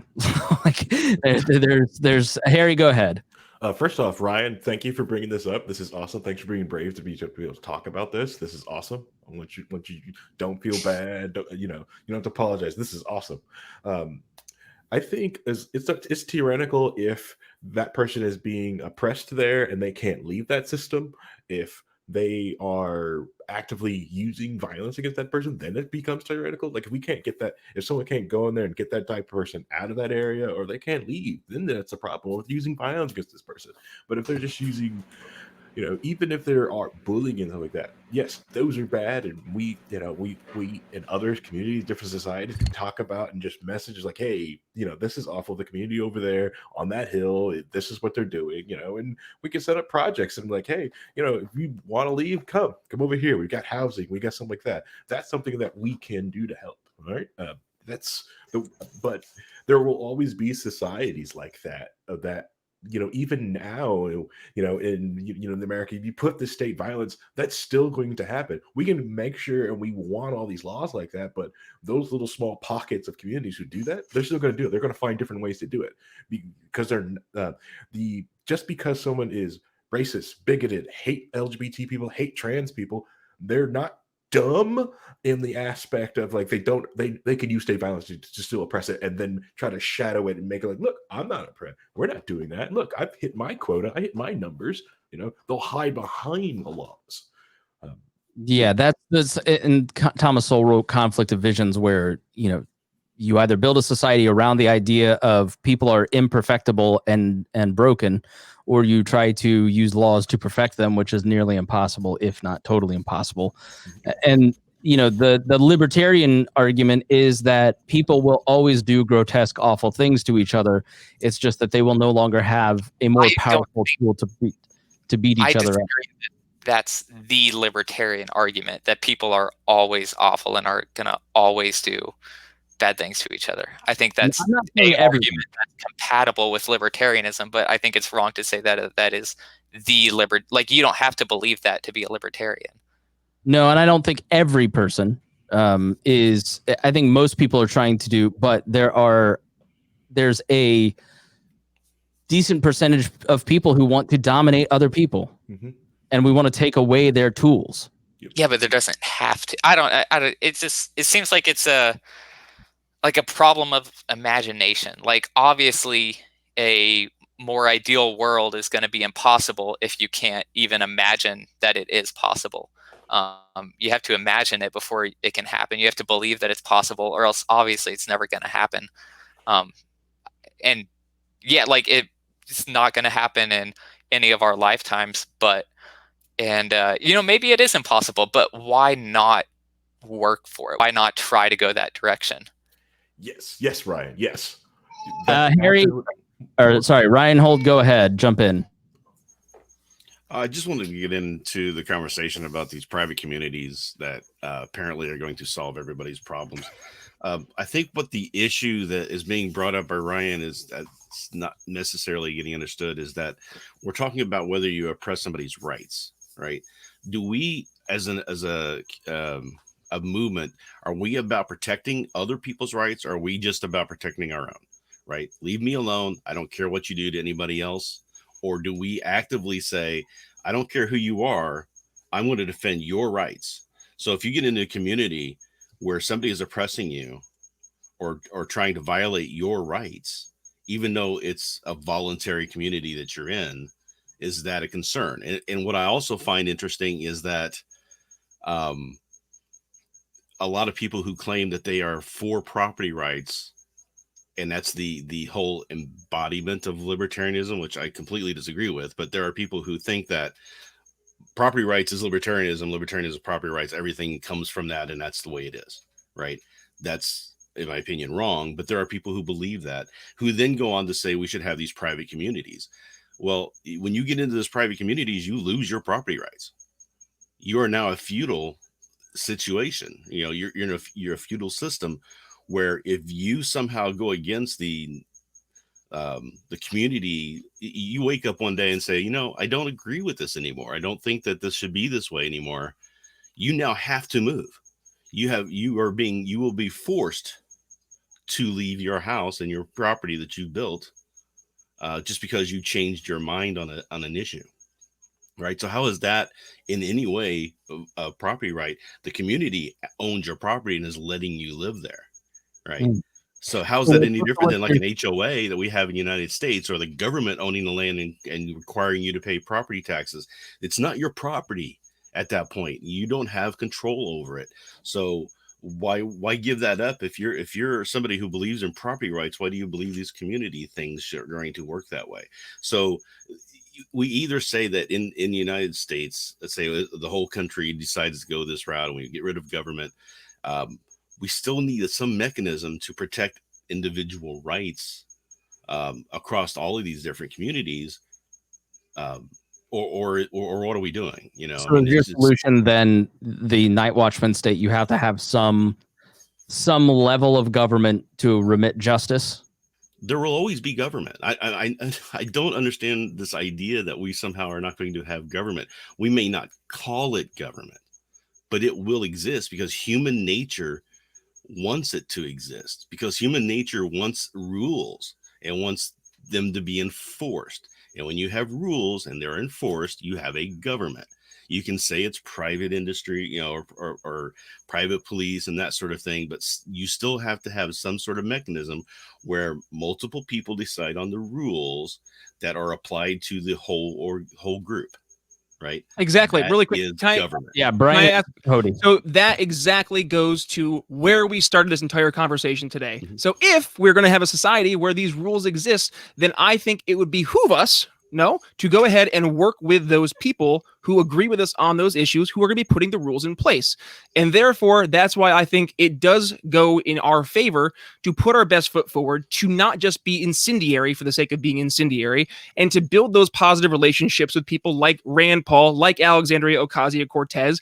Ignore the white noise of the people out there who are going to disagree with us anyways, because we're not talking to them. Instead, be the change we wish to see.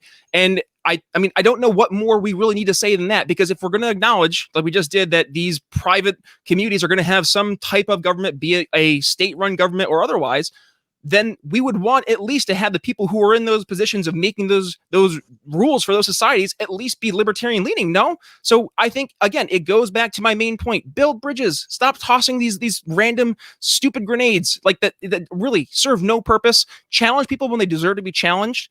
But otherwise, like we are not in a position to be just being divisive for the sake of being divisive. But now you're asking people to be perfect in order to. I'm not. In order to, yeah. But see, somebody made a mistake, and now the whole LP community has gone completely bombastic. Instead of just addressing it to the LNC, say, "Hey, LNC, this isn't right." Send them an email. It's not like we don't know who they are, and there aren't people who are going to respond. I did. I was one of two people who messaged Joe.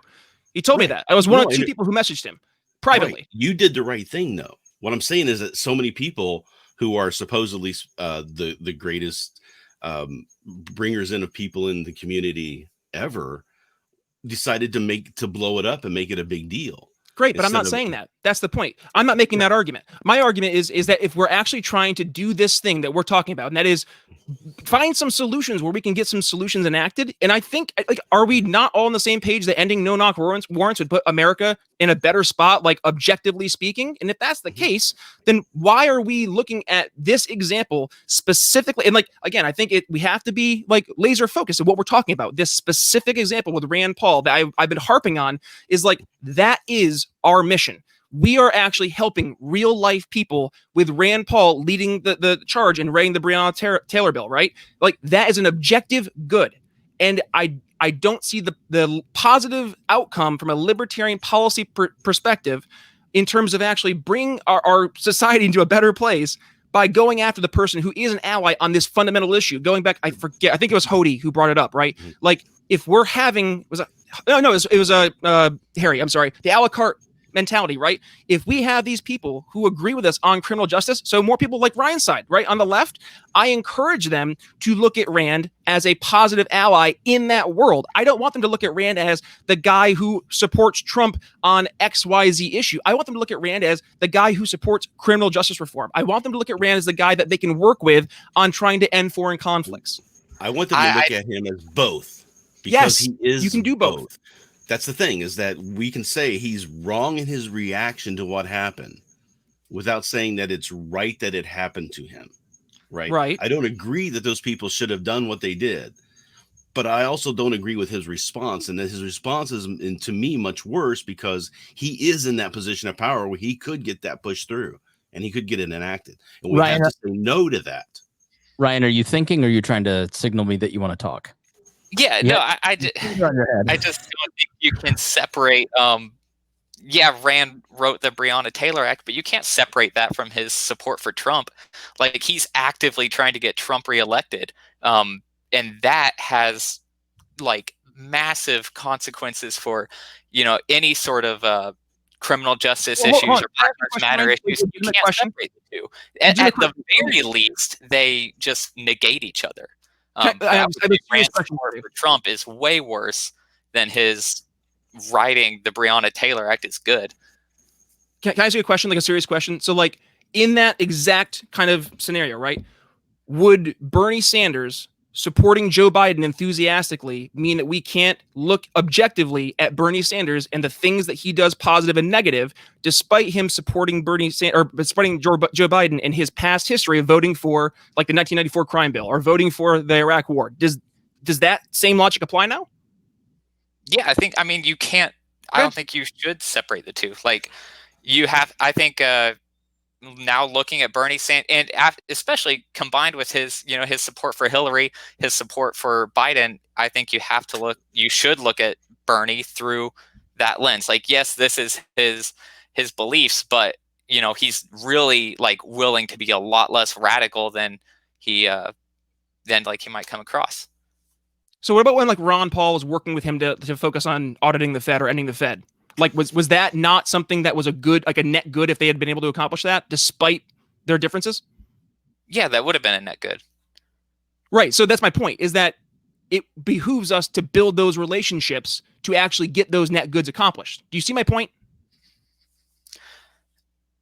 Yeah, no, I like, okay, so the Breonna Taylor Act, like, yes, getting that passed is a net good, but I don't think that it's fair to say like Rand Paul is great on criminal justice because he wrote the Breonna Taylor Act. No, I'm not saying that. I'm saying look for the issues that you can work with somebody on. Like that's the focus. He's saying don't go after the man, go after the specific policy points and arguments that you disagree with.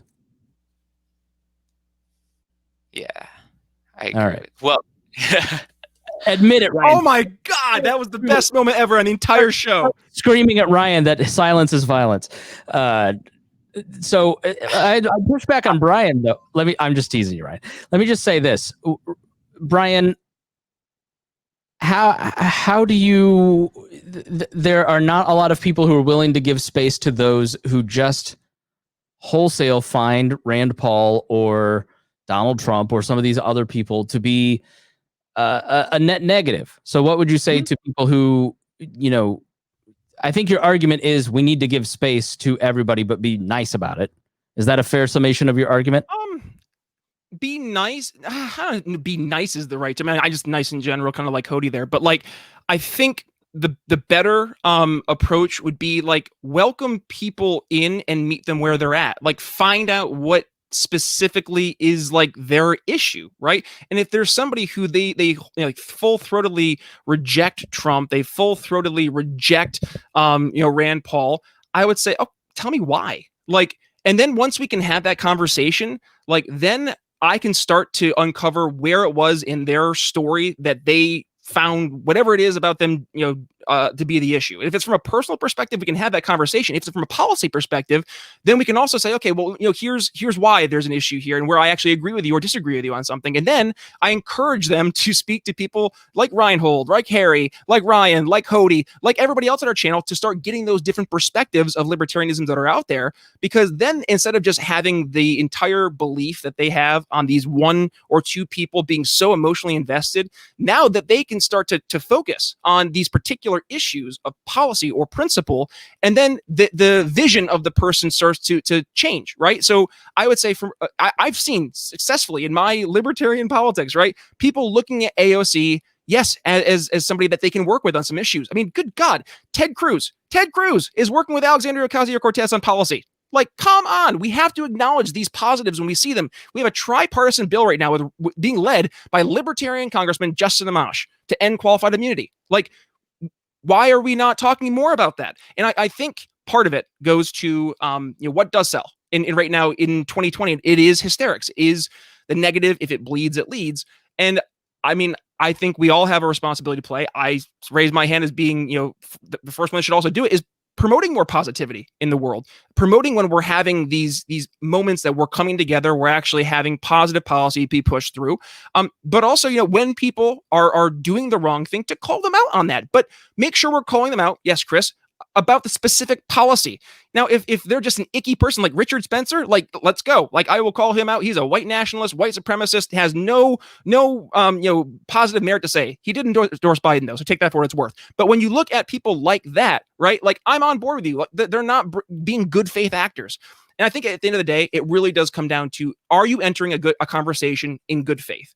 And I'm all day long ready to have conversations with people who are willing to sit down with me and actually enter a conversation open-minded and willing to have a genuine back and forth discussion and learn from each other. Because otherwise, we're just going to be screaming at each other. And that's no way to actually build a productive society. It's part of the reason we've gotten to the point where, people are toying with, I saw in one of the comments, somebody's like, are you ready for the impending civil war? It's like, good God, guys, I don't want that to be the next step. I want to be able to have conversations. And if we're going to be starting these conversations being bombastic, being going out and just going after people, when you're going after people, you completely ignore what they stand for, what they believe. And then those ideas become personified with the person instead of what they stand for. And that's a very, very dangerous road to go down. So I don't know if that makes sense.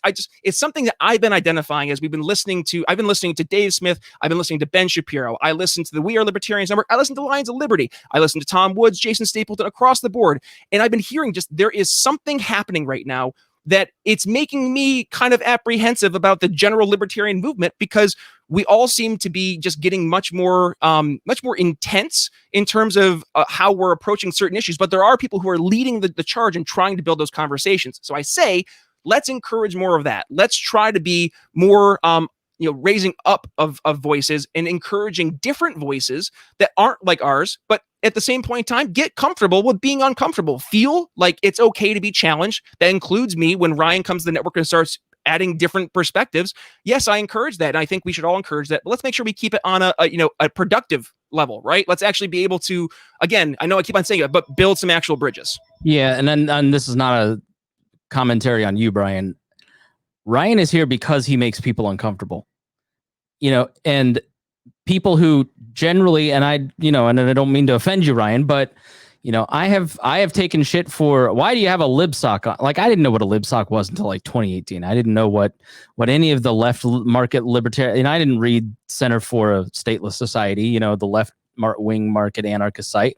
Like, Ryan's point of view pushes the envelope and makes people uncomfortable because he makes them think. That's what I want. I don't care about comfort, and I think sometimes the messaging argument is, and I'm not Brian saying this, I want to be comfortable. Stop putting in my face things I don't like. That's what the sense that I get from the comment section on our stuff. And that I reject wholeheartedly, because if you want me to lie to you, if you want me to tell you what you want to hear, sometimes I hear critiques of Joe's campaign, and it's literally just stop telling me what I don't want to hear. I don't want to be uncomfortable. Tell me what I want and I'll vote for you. I reject that. Like, that's not how a libertarian society works. It's not how the real world works. Like, that's building these silos where you get to live in perfect comfort is no longer an option in the internet age. And so I appreciate Ryan's voice, because he is there to make the audience a little uncomfortable sometimes, because we are sometimes too far right, in my opinion.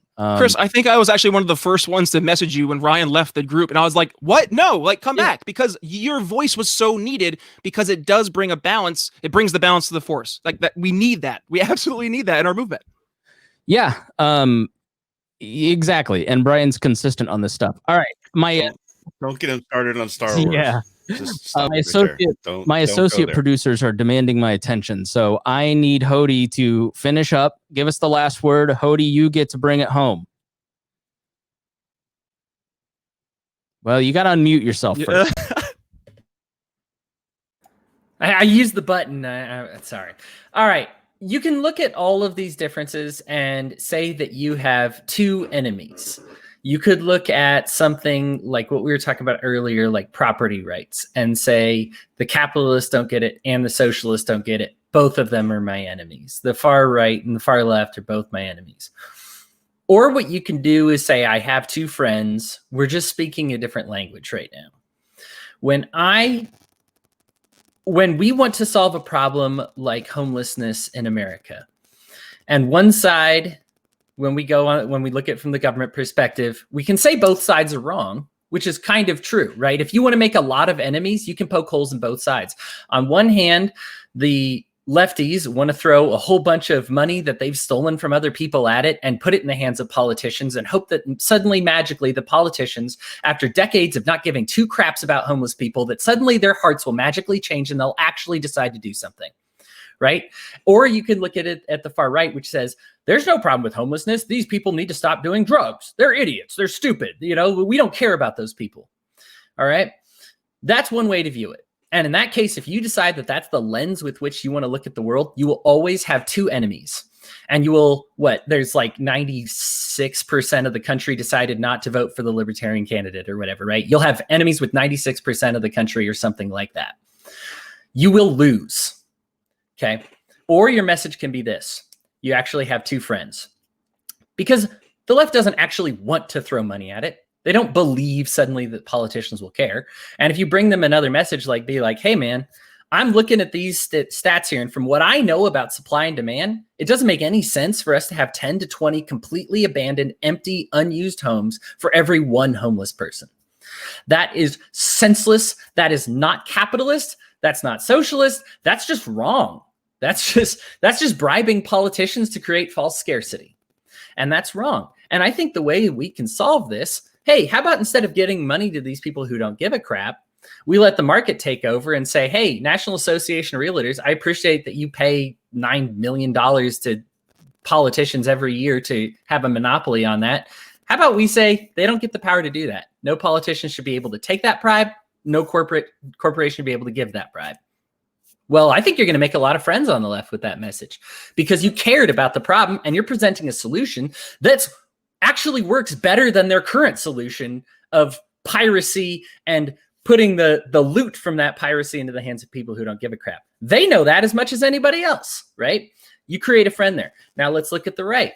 Oh, or we could just dismiss them a whole bunch of like uncaring, unfeeling whatevers. But we say, hey, man, like, I get what you're saying. How about you not have to fork over your money for those guys? You not be forced to do it. I agree with that. How about you not be forced to give part of your subsidies to these associations, right? Hey, let's not just say, hey, I don't like stealing money to give it to poor people. Let's stop doing it for wars. Let's stop doing it for everything. And I think you'll find a lot of people on the right who will say, you know what? Yeah. All right. Yeah. I don't want to pay any taxes. Sure. Let's get rid of all of it. Right. You might not get everybody, but generally speaking, you're going to be able to find two allies where you once had two enemies. And I think that when we talk about the topic of the show is like how to disagree amicably, right? This is how you disagree amicably. I disagree. You'll note that in my example, I disagreed with both the right wing and the left wing solution. But I think right wingers and left wingers will both hear my solution and say like, yes, I like that better. We talked about property before. Should a community own the ground that you sleep on? Should any collective at all own the area in which you sleep or the instruments with which you work or the fruits of your labor? We kind of had this conversation about whether your community should own it, whether it's like some type of HOA property or whatever, or whether, so should some collective own it, like we own it collectively, like some direct democracy, whatever it'd be like, and we will determine the rules as a whole society that everyone has to live by. I firmly reject both, right? And the right answer to this is that you should own the fruits of your labor, the ground on which you sleep, and your stuff. Nobody else, right? One of the issues that I had is we said, oh, well, you're free to leave. If you have to leave, you weren't free. Okay? You're free to stay. You're free to be yourself on your own property, right? And this is something that appeals to both the right and the left, right? The right needs to kick Hans Hermann Hoppe to the curb, all right?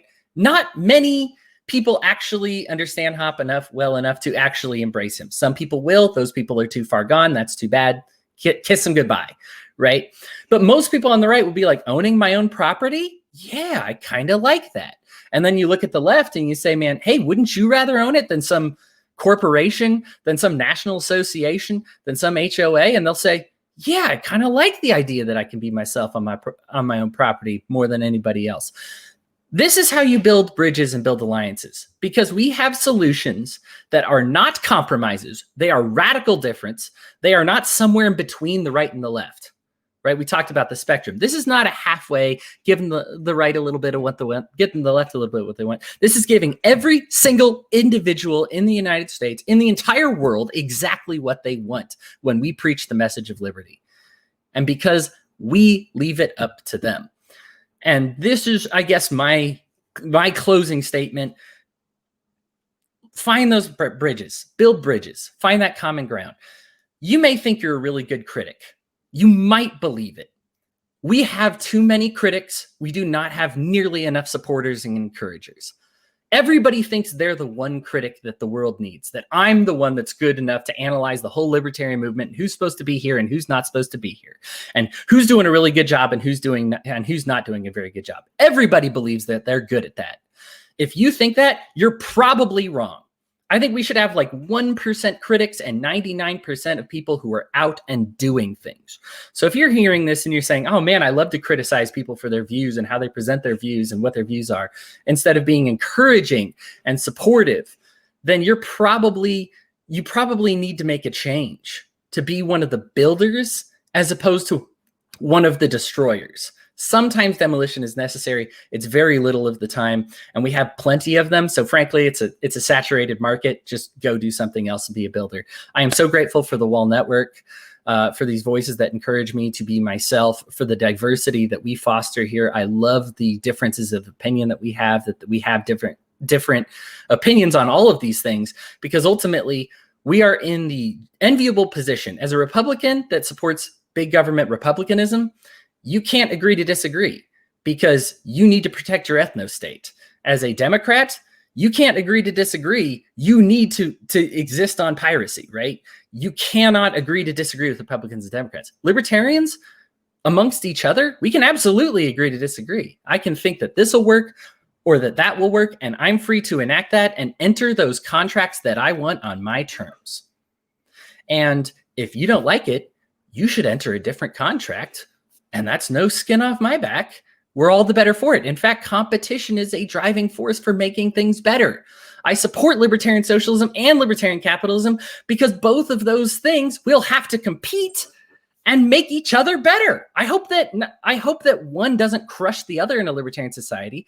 I hope that both exist, that people do the one that's better for them, and that they drive each other to be better by driving up standards of living and driving down price. That's libertarian philosophy at its core. So I am just so grateful that we are willing to bring every side to these subjects. We have hot takes, we have libertarian right, left, center takes, and all of them are the best takes. And if you're listening to We're Libertarians, you're listening to the right channel. I've surfed around, I've listened to all the podcasts. Just you are in the right place right now. Keep your subscription. Patreon guys, thank you so much for keeping us afloat. You guys are the best. And I love you all. There you go. All right, Hodey. Well, everybody, make sure that you listen to the Brian Nichols Show on the We Are Libertarians Network. Follow everybody on the network, and we appreciate all of you listening, especially our patrons. He mentioned our patrons, our $100 a month patrons are Anthony Meyer, Brad Tracy, Ed Brehop, Jason Doolittle, Jeff Bennett, Christy Avery, Matthew Durbin, and Rhinehold. Thank you so much for keeping this ship afloat. Without you, we couldn't host great shows like the Brian Nichols Show or do many of the things that were on the run with Remzo Martinez or Gingerarchy. Tricia Stewart, man, was supposed to be here today, but she doesn't care enough about libertarianism or you to be here, quite frankly. So, which is very sad. All right, I'm sorry I was divisive and bomb throwing there. Brian will yell at me off air later. All right, guys, thank you so much, and we will see you again next week.